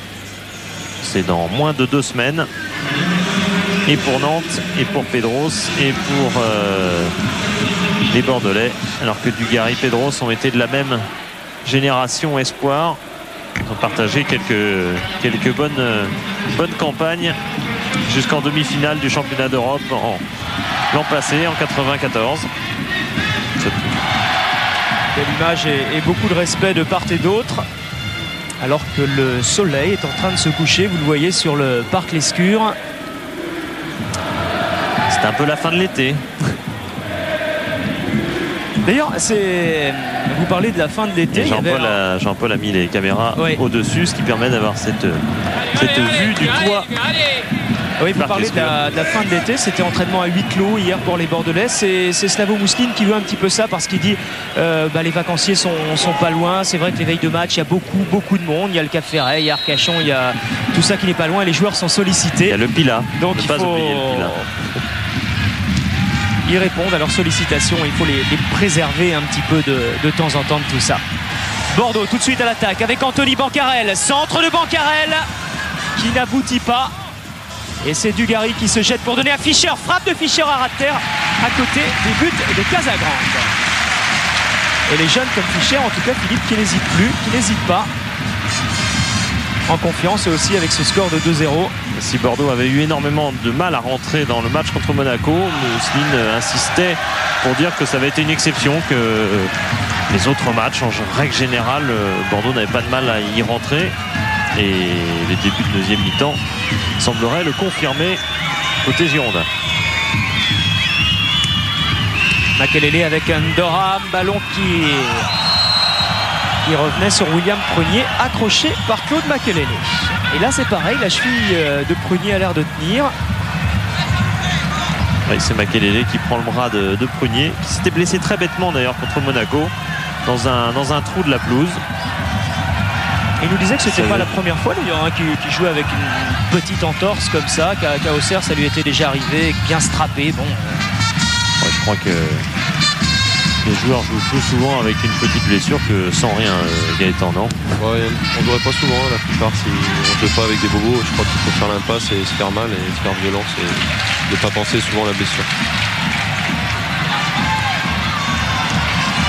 Witschge qui est passé, elle est sortie cette balle et l'arbitre, le juge de touche, avait levé son drapeau. Voilà, Richard Witschge qui ont souligné son retour en sélection, qui tombe bien même s'il a disparu, la balle est sortie indiscutablement, il a disparu au plus mauvais moment en fait de la sélection, car très peu de temps avant l'Euro 92 et il n'est jamais réapparu avant la Coupe du Monde 94, donc il a raté quand même deux très belles épreuves. Il est vrai qu'il était remplaçant le plus souvent à Barcelone et que ça a été assez souvent le cas aussi à Bordeaux l'an passé. Et on n'oublie pas non plus que Johan Cruyff, il y a quelques années, avait dit que c'était un des meilleurs numéro 10 d'Europe ou du monde. D'ailleurs, je me souviens plus, c'était preuve de la confiance quand même du maître envers Richard Witschge. On ne peut pas dire qu'il lui est vraiment rendu, car Witschge, comme on dit en néerlandais, a été très décevant, c'est vrai. Je crois que Gaëtan, pendant un certain temps, c'est même un garçon qu'on comprenait difficilement ici, dans son attitude. Ouais, peut-être un temps d'adaptation, mais bon, ça peut pas durer 2 années. Mais bon, là, c'est vrai que Richard travaille beaucoup plus et a un autre état d'esprit et ça se passe très bien. C'est vrai qu'il a des qualités techniques exceptionnelles. Et un pied gauche qui rééquilibre très bien l'équipe bordelaise, bien utile. Guyot. Intervention de Fischer, balle qui revient sur Carotti en retrait pour Decroix. Decroix qui essaye d'ouvrir là-bas sur Jaffen Durham. Ballon qui n'est pas sorti. Durham est passé, lève la tête, va pouvoir centrer au premier poteau directement sur Fontan. Mais il y a la volonté du côté nantais et on va essayer de revenir au score. La volonté, elle est chiffrée. Pas en tir au but, car je pense qu'on n'en a pas encore eu. S'il y en a eu un tout petit sur un coup franc en première période. Mais elle est chiffrée en mètres, hein, Gaëtan. Les Nantais ont joué très très reculé en première période. Du coup, d'abord, ils n'ont pas été dangereux. Du coup, ils n'ont pas trop gêné les Bordelais dans leur circulation de ballon d'eux-mêmes. Alors qu'en seconde période, on a l'impression qu'ils jouent beaucoup plus haut. Et du coup, on est plus vite du côté du but bordelais. C'est une évidence. C'est un peu logique parce qu'ils sont menés au score, donc il faut vraiment qu'ils jouent plus haut et qu'ils nous fassent reculer. Bon, maintenant, ça va être la maîtrise technique qui va l'emporter. Espérons qu'elle rachète. Intervention de Lissarassou et touche nantaise. Et on trépigne sur le banc, on a très envie de rentrer. Durham qui travaille énormément, qui rentre dans la surface de réparation face à Lissarassou. Et bon tacle, bon geste de Lissarassou. Et bonne relance sur la tête de Dugarry en retrait pour Zidane. Et autre changement de mentalité côté nantais, Ndoram est visiblement passé attaquant dans cette seconde période. Carotti attaqué par Bancarel, donne en retrait pour Guyot qui donne à Koué, qui va sans doute essayer de prolonger, ballon contré. Et là c'est un petit peu du billard et ça va se terminer par une touche en faveur de l'équipe de Nantes. Petit changement en défense, Gaëtan, par rapport à la saison dernière. Dogon est plus franchement un libéraux. Un peu plus, oui. Il y avait une couverture plus mutuelle quand c'était Didier et Jean-Luc. Et c'est vrai que maintenant, William aime bien le marquage individuel. C'est un peu l'école auxerroise, donc c'est une situation de jeu qui lui est défavorable, donc il aime bien le faire. Même si aujourd'hui, c'est pas un match vraiment pour lui dans ce domaine-là, car autant il a mené un duel épique avec Schmitt, l'attaquant de Karlsruhe, autant aujourd'hui il n'a pas vraiment d'avance. Disons qu'il n'y a que 2 attaquants au côté nantais, si on peut dire 2 attaquants, donc c'est vrai que quand l'attaquant va sur un côté, c'est le latéral qui le prend et pas besoin de traverser le terrain. Bien prolongé de la part de Pedros tout à l'heure. Maintenant c'est Carotti qui va pouvoir frapper, frappe de Carotti à côté des buts de Fontan. Et si Jean-Paul fait un plan un peu plus général, vous verrez que dans cette zone, 1, 2, 3, 4, 5, 6 Nantais avaient suivi cette action. C'est tout un signe. L'isolement était total en première période. Regardez, Carotti pouvait tirer, mais il pouvait aussi servir Ferry. Il y avait Makelele, il y avait un appel de balle derrière lui. Ça n'a rien à voir. C'est un engagement offensif tout à fait différent. Directement sur Makelele, Lissarassou qui remet au centre et c'est Zinedine Zidane qui fait faute sur Benoît Koué. Et comme la frappe de Carotti, et comme par hasard, les Nantais sont plus hauts et les Nantais récupèrent des ballons très hauts, puisque là ils ont récupéré le ballon à 40 mètres du but bordelais. Allez, on joue vite côté nantais, on va essayer de refaire au plus tôt ce handicap avec Reynald Pedros qui tente de remettre pour Claude Makelele. Et encore une fois, ça ne passe pas. Pedros qui se jette, qui se bat, mais c'est Lucas qui ratisse un nombre incalculable de ballons derrière depuis le début de la partie. Et Pedros pas trop en réussite ces temps-ci. Il avait bien démarré la saison, marquant coup sur coup. Ouais, et puis il avait fait un match extraordinaire contre le PSG. Koué qui traverse tout le terrain avant de donner pour Garcion. Il y a le Bizet qui était parti derrière. Mais ça ne passe toujours pas. On ferme bien derrière. Et Guyot qui est obligé de reculer sous le pressing de Dutuel. Et Gaëtan demande d'ailleurs aux Bordelais de monter. Là on est en train de reculer et surtout d'être plus du tout à distance de jeu de Nantes, ce qui fait qu'ils ont tout le temps d'œuvrer. Le porteur du ballon a tout le temps de distiller des bons ballons. Voilà, ouverture pour Ndoram qui n'arrive difficilement à contrôler. Voilà peut-être l'occasion pour les Nantais. Et Franck Fontan qui réalise une superbe sortie face à Jean-Michel Ferry. Ouais, Ferry qui a hésité, qui a pensé à un moment tirer de 20 mètres et puis il s'est dit l'opportunité était tellement belle de passer devant Prunier et d'aller au but, et faut reconnaître que c'était juste, très très juste dans cette intervention de Fontan. Je pense que Ferry a cherché plus ou moins le pénalty quand même sur cette action. Et les Nantais qui poussent avec ce corner de Pedros dégagé de la tête par Zidane pour Vitschke. Il n'y a pas encore vraiment le feu derrière à Bordeaux, mais ça pousse côté nantais. Pedros qui remet dans le paquet, tête, et Fontan qui est obligé de se coucher sur cette tête de croix de Jaffen Ndoram, à moins que ce ne soit Laurent Guyot. Je crois que c'était Ndoram, effectivement. Guyot était au deuxième poteau, il aurait pu reprendre ce ballon, mais Fontan, 2 beaux arrêts. Bien. Et ce n'est pas terminé, là c'est Garcion, encore pour la tête de Ndoram, cette fois c'est fini. Et les Girondins vont pouvoir récupérer. Vous voyez, quand on dit toujours que c'est pas le système de jeu qui fait la différence, c'est l'animation. Regardez, c'est les mêmes joueurs de la première période, c'est les mêmes joueurs côté nantais. Mais vous voyez que ça n'a rien à voir, que là, sur un centre, c'est Ndoram qui réussit à mettre la tête. Et Fontan obligé de faire ce bon arrêt. Et puis sur le corner suivant, c'est encore un Nantais qui réussit à mettre la tête. Tous ces ballons-là, il ne les aurait pas eu en première mi-temps. D'abord parce qu'ils auraient été moins nombreux en attaque. Et ensuite, peut-être pas la même détermination. Bancarel qui prolonge pour Daniel Dutuel qui va essayer de passer. C'est terminé, le disait est bien revenu. Et joue avec Casagrande, le disait pour Garcion, le disait de nouveau. Direction Casagrande. Et là, ça va pouvoir repartir un petit peu plus sereinement.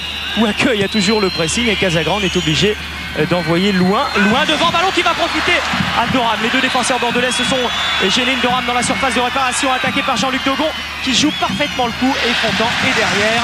Ça chauffe de tous les côtés. Bonne vision de jeu, avait dit hier Mousseline de son jeune gardien. C'est un terme inhabituel pour un corner, c'est un terme inhabituel pour un gardien, mais ça veut dire ça, qu'il a le bon sens pour sortir au pied, pour voir les trajectoires. Gaëtan, moi j'appelle ça la lecture du jeu. Je crois que l'essentiel c'est de lire le jeu, c'est d'anticiper, c'est l'anticipation quoi. Et Franck de ce côté-là sent bien les coups.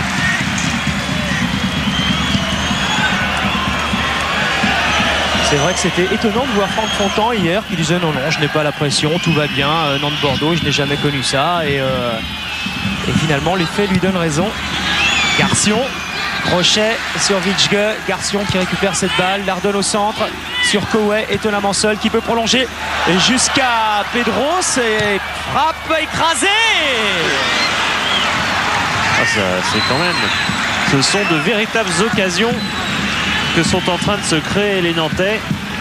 Ils récupèrent les ballons à 30 mètres de notre but, ce qui fait qu'ils sont de suite dans notre surface de réparation, alors que tout à l'heure il fallait qu'ils refassent 70 mètres pour arriver à notre but, et là on est trop assis sur notre surface de réparation. Et je crois même que c'est un Bordelais qui avait touché en dernier ce ballon. David Marot à droite, Pignol à gauche. Enfin, oui, à gauche de l'écran, Marot si vous préférez. Je ne sais pas comment on se place. Voilà, mauvais ballon, et Dugarry qui va essayer de prendre de vitesse Éric Decroix. Il n'y arrive pas, mais ce sera peut-être un corner parce que Casagrande a eu beau se jeter. Une petite inattention côté nantais. Il n'empêche qu'on est revenu dans le match. Regardez Casagrande. Et en tout cas, c'est une super partie. Ils se connaissent avec Fontan, puisque en CM2, en championnat national 2, eh bien, Casagrande à Muret a croisé Fontan qui jouait dans la réserve de Bordeaux. Et les deux grands potes, ce sont Bancarel et Casagrande. On en reparlera. Corner tiré par Vitschke au deuxième poteau directement sur Casagrande. Oui, ils sont vraiment potes, Bancarel et Casagrande. Et Toulousains. Et oui, exactement. Il y a un café à Toulouse où toutes les équipes de Toulouse se retrouvent, que ce soit Toulouse-Fontaine, Muret ou le TFC. Et comme Soukas et de Muret, ils sont connus un petit peu par cet intermédiaire. Attention à cette occasion bordelaise qui n'aboutira pas.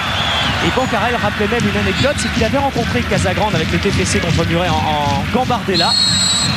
Toulouse avait gagné 4-0 et qu'il avait marqué 3 buts, Bancarel. À Casagrande. Et aussi les retrouvailles entre Perlade, jeune attaquant nantais, réserviste aujourd'hui, sur le banc, et Slavo Mousseline, qui a été son entraîneur à Pau pendant 1 an et demi. Tout ça, c'est Fleurgon, le sud-ouest, finalement.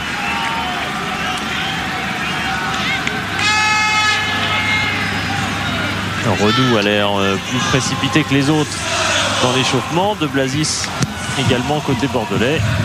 S'il y a des changements, on va regarder du côté de ces deux-là.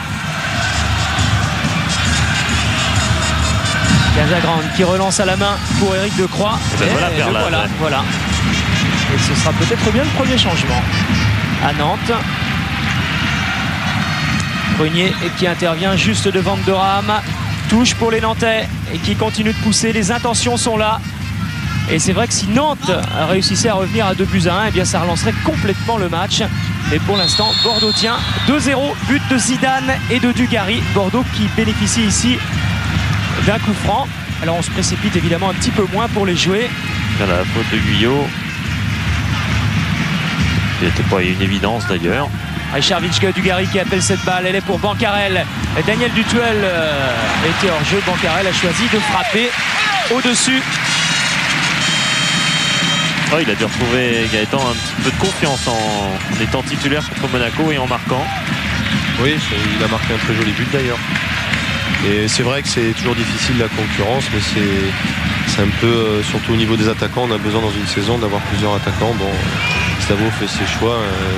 Aujourd'hui, c'est peut-être aussi parce que Didier est hospitalisé. Mais bon, ce sont 3 garçons très complémentaires. Il faut d'ailleurs dire que tous les joueurs bordelais, évidemment, hier n'avaient de cesse que d'avoir des nouvelles de Didier Tolo. Et Bancarel a été vraiment parmi les premiers qui demandaient des nouvelles tout à fait sincèrement, même si c'est vrai que quelque part l'absence de Tolo lui bénéficiait. Dutuel. Du côté par Garcia. Du côté de Nantes, oui, le changement va intervenir. C'est Ferry qui va sortir. C'est Perlade qui va rentrer. Voilà, Perlade, un attaquant, un avant-centre. Alors qu'il y a hors de Christophe Dugarry. Un avant-centre qui va servir de point d'ancrage un peu à l'attaque nantaise. Deuxième attaquant là. Il va être difficile à juger car on le voit bien mal, Christophe Dugarry, tout là-bas isolé sur la gauche. Voilà, Ferry est sorti. Et Perlade qui rentre. Voilà. Qui a donc été pendant 1 an et demi avec Slavo Mousseline à Pau. Jusqu'à ce qu'il reparte à Brive, son club d'origine. Et qu'il reparte à Brive surtout parce que Pau commençait à avoir de sérieuses difficultés financières qui ont abouti à un dépôt de bilan. Et en tout cas... Mousseline a quitté Pau à ce moment-là d'ailleurs. C'était l'hiver dernier, oui, pardon. Ciodo affiche ses intentions quand même. Il fait rentrer un attaquant à la place d'un milieu de terrain. Perlade pour Ferry. Il n'y a plus grand risque. Hein. Nantes est mené 2-0. Et il sent bien que Ndoram et Pedros ne sont pas des vrais attaquants. Ils ont besoin... Oh là aussi c'est un peu du billard et ça se termine par une main de Reynald Pedros et joué rapidement cette fois parce que le contre est bordelais. La défense nantaise n'est pas tout à fait repliée. Les bordelais se disent qu'il y a peut-être une occasion à saisir. Cette fois c'est terminé. Le repli défensif est assuré côté nantais. Il ne faut pas oublier une chose, c'est que si Pedros apprécie quand le ballon tourne. Mousseline qui dit de toute façon mais on a le potentiel, ça c'est évident, on l'a prouvé en coupe Intertoto. Bon maintenant, il ne cherche pas non plus, hein, comme vous le disiez tout à l'heure, dans l'accumulation des matchs, une raison au départ moyen de Bordeaux en championnat, parce qu'il dit Metz et Strasbourg ont joué quasiment autant de matchs en Intertoto. Peut-être qu'il y a eu des matchs plus difficiles à Bordeaux, avec Karlsruhe notamment. Donc Carrel va se placer à la limite de la surface, c'est Dutuel qui va tirer ce coup franc. Direction Dugarry, intervention de Laurent Guyot, la balle ne va pas sortir. Dugarry face à Guyot, Makelele est derrière. Dugarry qui essaye d'échapper à Guyot, centre de Dugarry. Et je ne sais pas si ce ballon n'était pas sorti. On fera largement confiance à Monsieur Vessière. Monsieur Vessière était très près de l'action. Fischer qui échappe à Decroix. Fischer qui est passé, qui passe de Nantais. Fischer dans la surface. Cette fois c'est terminé parce qu'ils sont 3 face à lui et il ne peut plus rien faire. Il donne à Dutuel. Centre pour Christophe Dugarry. Et gêné par Claude Makelele. Dugarry qui va essayer de re-rentrer dans la surface de réparation, d'échapper à Makelele. Ce sera un corner. Et Fischer qui s'est pris un moment pour Garincha, qui a été très impressionnant dans sa série de dribbles. Ça lui arrive à l'entraînement, Gaëtan? De temps en temps, il y en a qui fait quelque chose, quoi. Oh la main de Bancarel est passible. J'ai peur que ce soit un carton jaune. Oui, il a tout de suite sorti, Monsieur Vessière. Il aura comme circonstance atténuante, on le verra au ralenti, qu'il était vraiment complètement déséquilibré et qu'on peut penser que c'était quand même un mauvais réflexe. Regardez Bancarel qui est à la lutte et qui du coup est déséquilibré, qui est retenu même par un Nantais. Sérieusement retenu, on peut même penser qu'il n'avait pas été retenu, il pouvait très bien être à l'arrivée tout à fait légalement de ce ballon et marquer de la tête. Mais bon, il fait des pénaltys sur ce genre d'action, c'est assez rare, hein, Gaëtan. Ouais. On doit en voir sur les corners des choses qui se passent devant soi. Oui, beaucoup, mais ce sont des duels et c'est pour ça que se créent des situations dangereuses et compliquées. Makelele, Vitchga a glissé, Makelele toujours un petit peu isolé. Reynald Pedros qui peut centrer et c'est Jean-Luc Legon qui dégage de la tête direction Zinedine Zidane. En retrait pour Vitchga, Dugarry, c'est bien joué, talonnade avec Zidane qui essaye d'en mettre pour Dugarry, donc qui finalement préfère attendre ses partenaires, abandonné pour Lissarassou. Quelle sérénité en tout cas côté bordelais. Il n'y a pas hors-jeu d'Anthony Bancarel. Il y a peut-être un coup à jouer pour Bancarel qui tente de frapper à côté. Il y a une zone privilégiée pour Bancarel qui ressemble un peu à celle de Papin d'ailleurs. toujours à axe, mais un petit peu côté droit. Et ses frappes croisées ne lui font pas peur. Et François Grenet qui s'échauffe.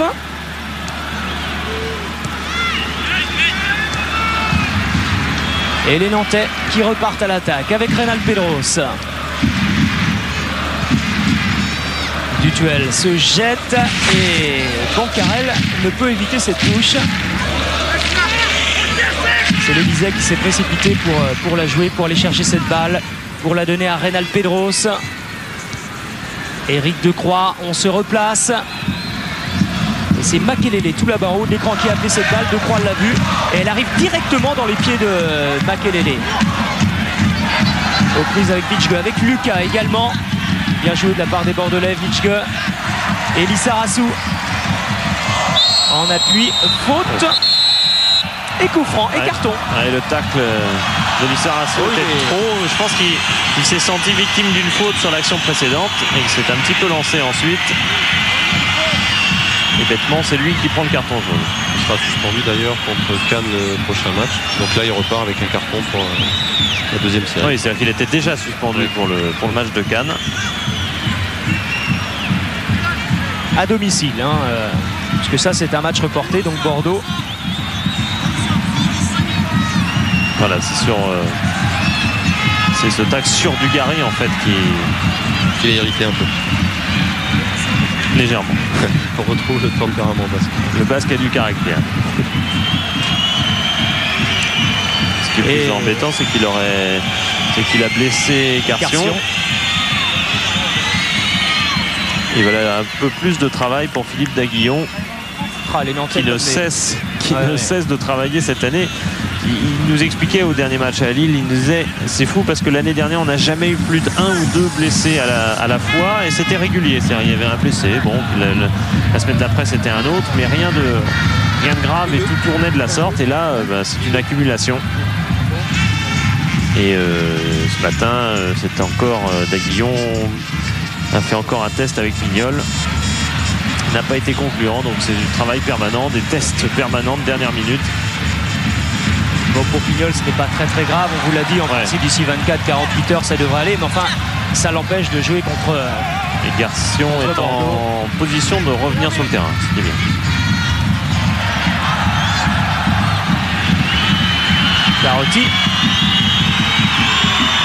Carotti et c'est Fischer qui joue bien le coup, mais c'est lui qui sort la balle. Selon Monsieur Vessière, corner. Ouais, Fischer a l'air de penser que la balle était déjà sortie au moment où Carotti lui a glissé. Et elle est retouchée. Je crois qu'elle est. Je ne sais pas si elle est pas retouchée par Carotti au dernier moment, effectivement. On va suivre ce corner tiré par Reynald Pedros et dégagé de la tête par Prunier. Attention à cette reprise de Le Dizet. À côté des buts de Fontan. Mais enfin bon, on tente, on essaye. On frappe de loin. Pour l'instant, ça ne sourit pas. Et ce n'était pas très facile à faire quand même. Non, il a fallu une bonne dose de concentration, de préparation pour que Le Dizet déclenche cette frappe. Et tout de même de 25-28 mètres. C'est un ballon au rebond relativement haut, pas évident. Hors-jeu de Rame, peut-être même double hors-jeu. C'est peut-être l'occasion, Eric, de corriger une bêtise que j'ai dit l'autre jour. À propos du pénalty. Voilà. C'est-à-dire que bon, expliquer ce que tout le monde sait, c'est-à-dire que Ndoram, une fois qu'il avait tiré sur la barre, ne pouvait pas reprendre le ballon lui-même. Et ça, là-dessus, bon, on le sait tous, et très bien. La seule chose où c'était moins précis, c'est le pourquoi. Et là-dessus, je reconnais que j'ai dit bêtement ce que j'ai toujours entendu et qui était complètement faux, c'est-à-dire qu'on sanctionnait un hors-jeu, ce que je ne comprenais pas et ce qui effectivement n'est pas le cas. Il n'y a pas de hors-jeu là-dessus, simplement on considère que la barre n'a pas d'existence réelle, c'est-à-dire on considère que Ndoram a tiré deux fois. qui tire sur la barre, il reprend le ballon une deuxième fois. Et évidemment, un joueur n'a pas le droit de tirer 2 fois un coup de pied arrêté, enfin de toucher 2 fois la balle sur un coup de pied arrêté. C'est uniquement pour ça que Endoram n'avait pas le droit de reprendre le ballon. Ce qu'on savait, mais on ne savait pas pourquoi. Problème de dénomination. En fait, voilà. Il y a eu un changement côté bordelais. Oui, sortie de Dutuel, on vient de le voir, entrée de Blazis. Et puis des nouvelles de Garcion aussi. J'ai demandé au banc médical. Il y a un coup sur le haut du péroné, c'est un endroit douloureux. Alors c'est pour ça qu'il boite encore un petit peu, David Garcion.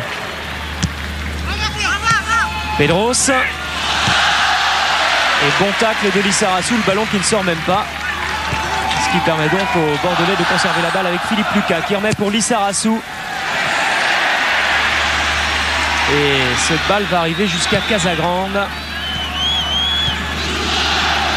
On ne voit pas très bien maintenant comment les Nantais vont pouvoir dans l'immédiat passer sur une longue balle peut-être comme ici avec Pedros toujours face à Lissarassou. Et dernier mot au défenseur girondin, Pedros qui se bat pour essayer de la récupérer. Elle est sortie et elle est en faveur. Et ben une nouvelle mauvaise nouvelle pour les Girondins. La cuisse gauche de Daniel Dutuel. Allez-y Christophe. Allez-y Christophe. Oui, avec Daniel, qu'est-ce qui se passe à la cuisse, Daniel?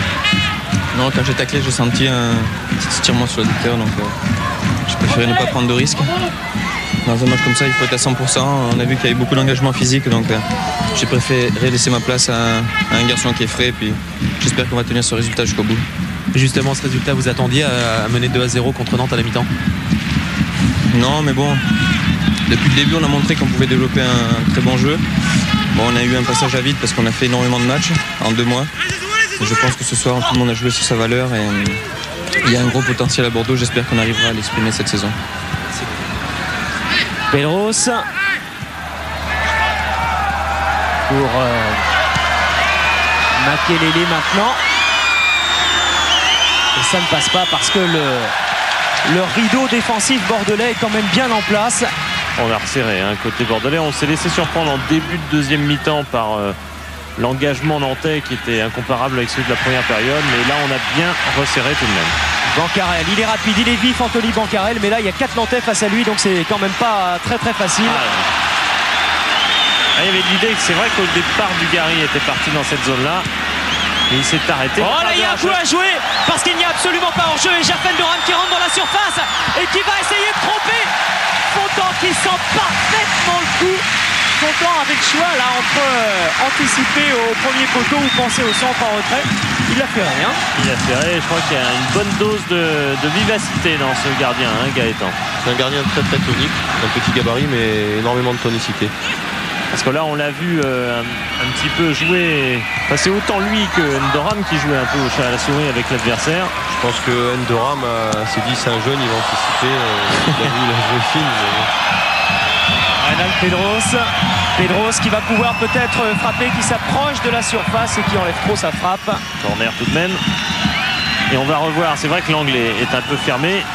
Et que Fontan qui donnait l'impression un peu d'anticiper de l'autre côté.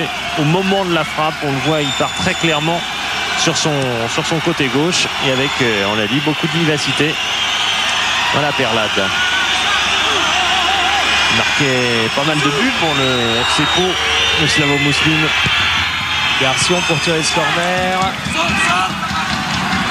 Makelele avec 2 croix à ses côtés. Makelele décide d'y aller seul et d'ouvrir pour Perlade justement. Mais Fontan se couche encore parfaitement. Décidément, quel match. Et voilà Perlade du bout du pied, geste d'avant-centre. Mais Fontan assure, quoique c'est un peu dangereux ça, non Gaëtan? Ouais, non, je crois qu'il protège bien après le ballon. Bon, c'est vrai que ça paraît, c'est un peu surprenant parce qu'il a les jambes écartées, mais bon, c'est bien. Le ballon est pas très fort, donc il peut s'en saisir assez facilement. C'est dangereux pour le gardien amateur, disons. Et Fontan aujourd'hui, il est un gardien professionnel. Doé était parti, Perlade préfère donner en retrait. Reynald Pedros qui prend sa chance de loin encore une fois. Mais la plupart des occasions, Philippe, sont des occasions qui viennent de loin sur des frappes lointaines pour l'instant côté nantais. Oui, bon, enfin, c'est un regain quand même côté nantais car pendant un bon quart d'heure au milieu de cette deuxième mi-temps, ils n'en ont pas eu beaucoup d'occasions. Ça revient, alors peut-être des frappes de loin, oui.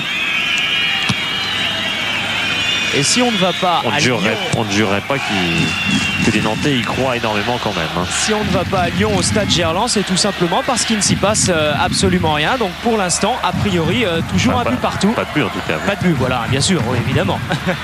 Toujours un but partout. C'est Maurice qui avait ouvert le score pour Lyon. Et c'est Mostovoy, vous l'avez vu tout à l'heure, qui a égalisé pour Strasbourg juste avant la pause. Mais on ira dès la fin de ce match, on ira à Gerland trouver Grégoire pour suivre les 5 dernières minutes de Lyon-Strasbourg. Et peut-être même avant d'ailleurs, hein, s'il s'y passe des choses. Lissarassou avec Vitschke. Dugarry, il est parti, Christophe Dugarry, inarrêtable dans ce match et qui prend de vitesse absolument tout le monde, un petit peu accroché peut-être, Laurent Guyot qui dégage en chandelle. Monsieur Vassière ne siffle pas et là c'est Zidane aux prises avec Koué, un ballon dans les airs qui finit par aboutir à Koué. Et Perlade a voulu changer d'axe, ça revient sur Makelele, échappe à De Blazis, veut donner pour Ndoram, ça revient sur De Blazis, un des jeunes bordelais d'origine malgache, De Blazis. Et Fontan, direction De Blazis justement, qui a fait des matchs comme titulaire depuis le début de la saison, qui est un petit peu alterné par Lucas, mais vous le disiez tout à l'heure Philippe, ce soir Slavo Mousline a privilégié l'expérience, mais il aurait joué De Blazis si Zidane n'avait pas joué. Garçon, faute et carton jaune pour Fischer.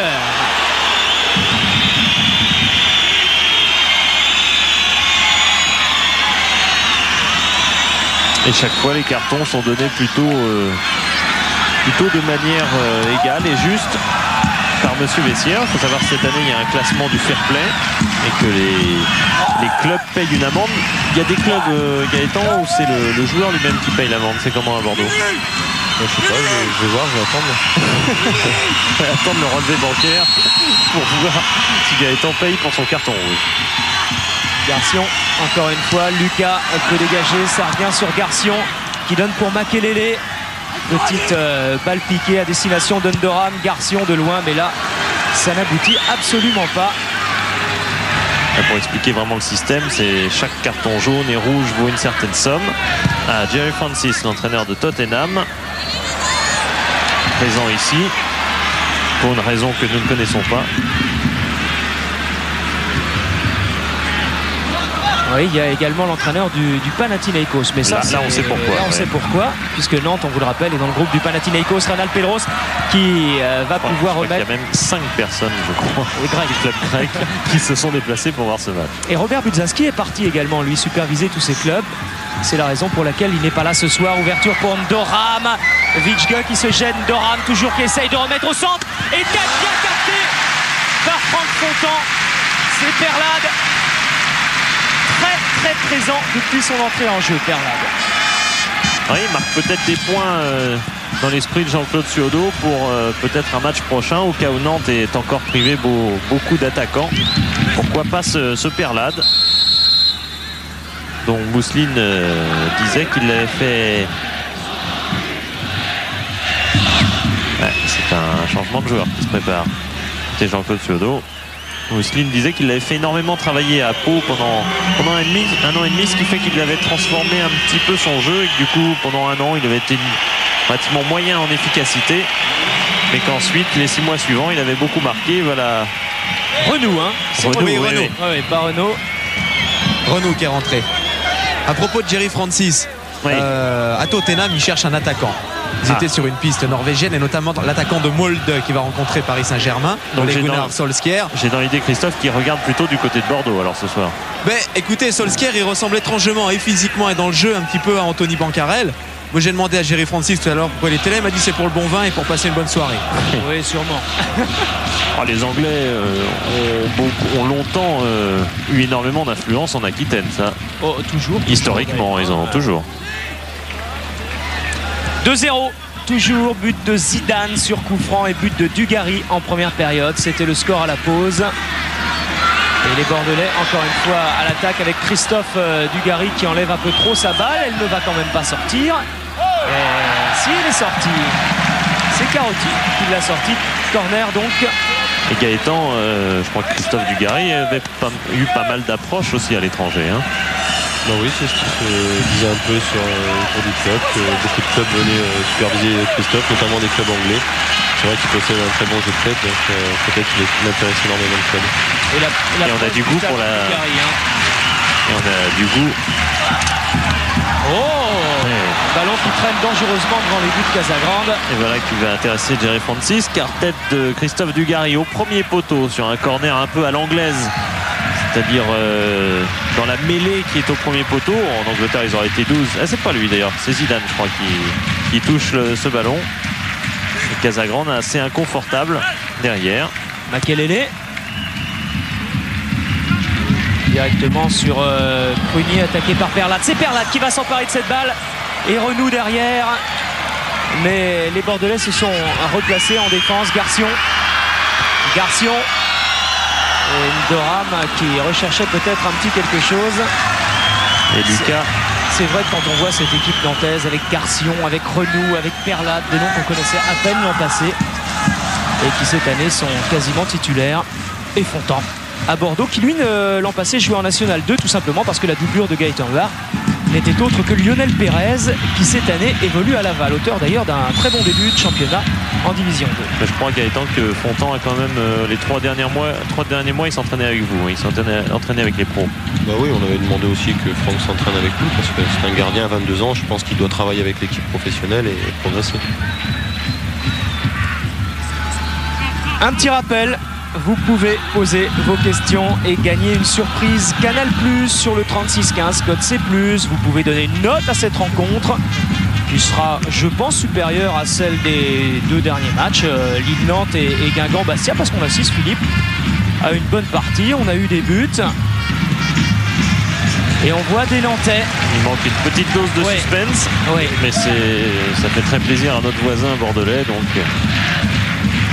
Des Nantais qui essayent, qui tentent encore et toujours.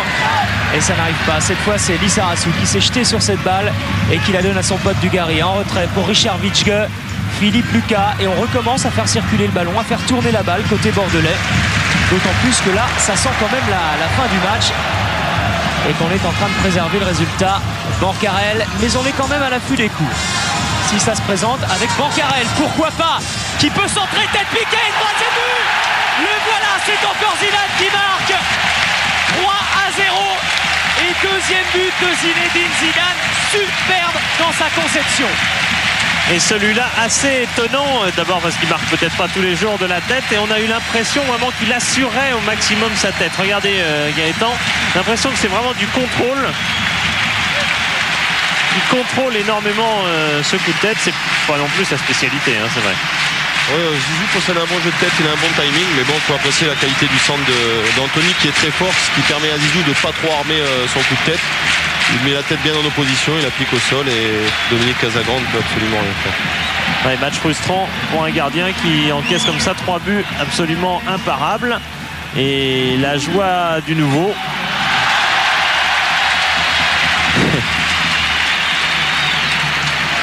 Voilà, François Grenet va rentrer en tant que défenseur. Il va passer dans le couloir à droite. Et au sein de la défense, c'est Yannick Fischer qui passe dans l'axe pour remplacer William Prunier. Voilà, François Grenet qui avait marqué l'an passé en championnat, en fin de saison.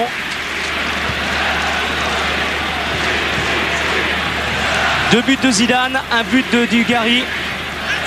Certains doutaient du talent international de ces deux joueurs. Voilà. Hein, on n'arrêtera peut-être de dire 0 plus 0 égale 0. C'est une équation un peu simpliste avec deux joueurs d'un tel talent et d'une forte capacité de réaction mentale assez critique. On le voit, on le vérifie aujourd'hui. Réponse claire et nette. Alors en plus, c'est quand même 3 buts magnifiques qui ont été marqués par les deux internationaux. Et le public qui chante et qui retrouve son équipe, celle qu'il a vue justement en Coupe Intertoto contre Karlsruhe entre autres. Ah, on est pensif évidemment sur le banc nantais, car on a été Ndoram en retrait et regardez Grenet qui s'est jeté et la main pour empêcher les Nantais de marquer. Pensif sur le banc nantais, joyeux évidemment sur joyeux évidemment sur le banc bordelais avec William Prenier. Finalement cette cheville elle a tenu, William, ça c'est déjà la première bonne surprise, ensuite c'est la victoire. C'est vrai que bon, la première bonne surprise c'est que ma cheville a tenu pratiquement tout le match, parce que bon, je sors à 5 minutes de la fin mais sans prendre de risque parce que je me suis refait un peu mal. Bon, en parlant du match maintenant, en menant 2-0 à la mi-temps, on les a laissés venir. Je pense que chacun a eu sa mi-temps et bon, on tue le match en marquant le 3e but. William Prenier complètement adopté par le public bordelais. Il disait on avait tous une revanche à prendre. Et là je crois que ce soir c'est clair, c'est la preuve en tout cas, Philippe, du potentiel bordelais encore une fois, même si le résultat en championnat n'était pas là ces 2-3 derniers matchs. Ouais, bon, on est encore au début et rien qu'avec ces 3 points, Bordeaux va se replacer très, très convenablement. Balle pour Ndoram.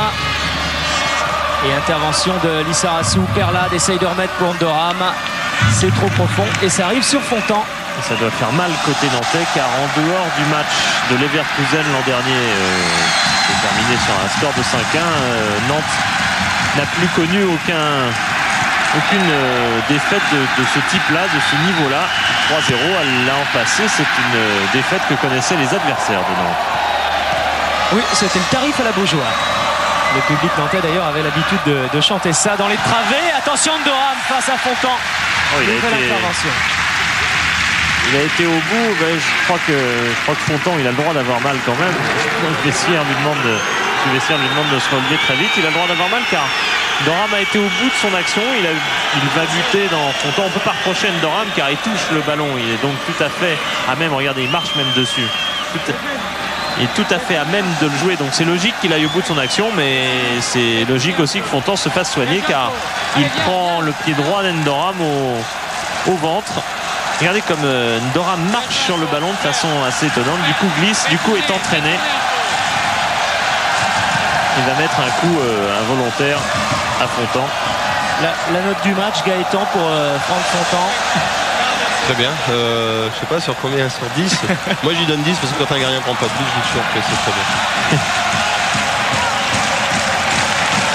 Ouais, curieux parce qu'il doit porter effectivement la trace de crampon de Ndoram, mais c'était vraiment involontaire. Ouais, quand tu reverras le ralenti, oh là, il est chaud. Il est chaud, il n'est pas masque pour rien, Fontan. Et quand il reverra le ralenti, il comprendra que Ndoram, tout à fait involontairement, venu mettre ses crampons sur son ventre. Allez, Rolando, allez. Vite, 3.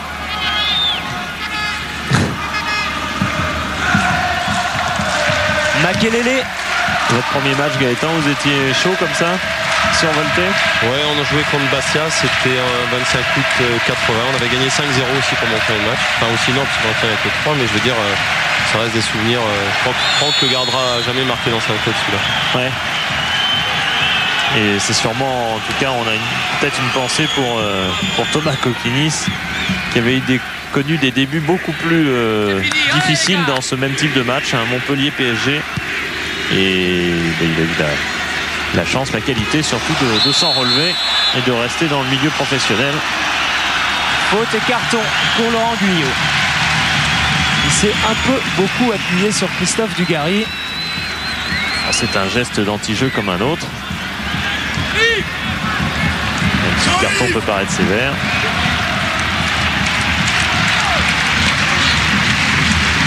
Witschge, qu'on aura beaucoup vu à la récupération ce soir.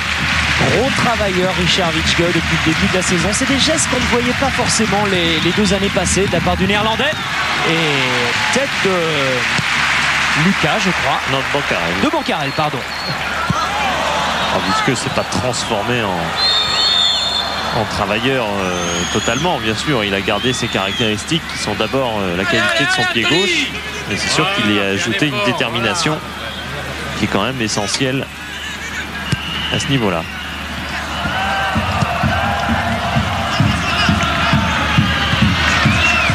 Garçon face à De Blazis. Ah, ça ne passe pas, il y a 3 Bordelais derrière. Il est obligé de repasser avec Carotti et qui remet dans le paquet. C'est De Blazis qui peut donner pour Christophe Dugarry. Nouveau coup franc pour les Girondins.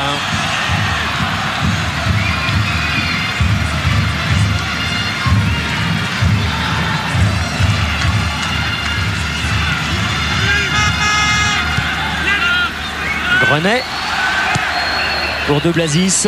La voilà, la génération montante côté bordelais. Et Gaëtan nous disait tout à l'heure que les Girondins n'avaient pas eu le temps de travailler toutes les phases collectives avec tous ces matchs. Et Slavo Mousseline disait que c'était pareil pour les jeunes qui n'avaient pas pu complètement les intégrer encore et travailler avec eux. C'est sûr que ce sont des... Oh, quel geste technique. Et ballon qui arrive sur Bancarel. Que va faire Bancarel, voire Richard Vitschke. La redonne de la tête pour Christophe Dugarry, attaqué par Coé, attaqué par Guyot également. Dugarry pour le néerlandais Vitschke. Au centre sur Vicente Lissarassou. Lissarassou qui repique et frappe du droit. Il aime bien ce genre de choses. Et on approche de la fin du match. Et dès le coup de sifflet de Monsieur Vessière. Il a un chronomètre dans les yeux. Ah oui, à une seconde près, il savait exactement sans regarder sa montre. Exactement que c'était ça. Et vous entendez les supporters girondins, on a gagné. Voilà, c'est gagné. Définitivement 3-0. Gaëtan Huard est en train d'applaudir. 2 buts de Zidane et 1 de Dugarry. Nette victoire sur le champion en titre. Et une victoire qui va rassurer les Girondins. Et qui vont les replacer tout à fait correctement. Au classement, on va voir le classement, j'imagine, après, bien sûr. Belle image. Tous les Girondins, à commencer par Bancarel, en train de venir féliciter Fontan.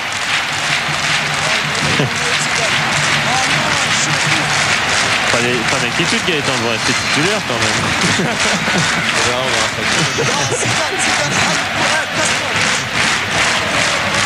Voilà, c'est tout à fait naturel en sélection, en équipe de France, quand un joueur à sa première sélection, on lui offre le fanion du match. Et là, les premiers mots sont forcément pour Franck Fontan, qui a participé à un match qui peut être un match référence pour les Girondins. Parce que dans le championnat, vous n'aviez pas encore de match référence. De victoire de... J'aime pas trop ce terme de match référence, ça voudrait dire que les équipes sont plus faciles que d'autres. Je pense que tous les matchs sont des matchs références, il suffit de mettre la manière et la qualité. Vicente Lissarassou avec Christophe Josse. Un capitaine heureux, Vicente Lissarassou, parce que cette équipe de Nantes a été complètement dépassée, notamment dans la première période. Oui, c'est vrai qu'en première mi-temps, on a bien démarré ce match, on a bien joué. En seconde mi-temps, on a un peu plus subi. On avait peut-être un peu plus de difficultés, mais on pensait que Bordeaux était mort. On n'était que blessés, on a bien récupéré. On se retrouve maintenant un peu mieux classé au championnat. Puis comme je vous l'ai toujours dit, le championnat est très très long. Il reste beaucoup de journées à jouer et on nous retrouvera à la fin. C'est de l'espoir, ça. Mais il en faut. Merci. L'objectif girondin, c'est d'être européen à la fin de l'année. Et c'est aussi certainement, évidemment, l'objectif de Lyon et Strasbourg. Et voilà, c'est là-bas qu'on va aller voir. La liaison est faite. On va directement à Gerland avant de revenir après à l'Escure pour se dire au revoir. Gerland pour les derniers.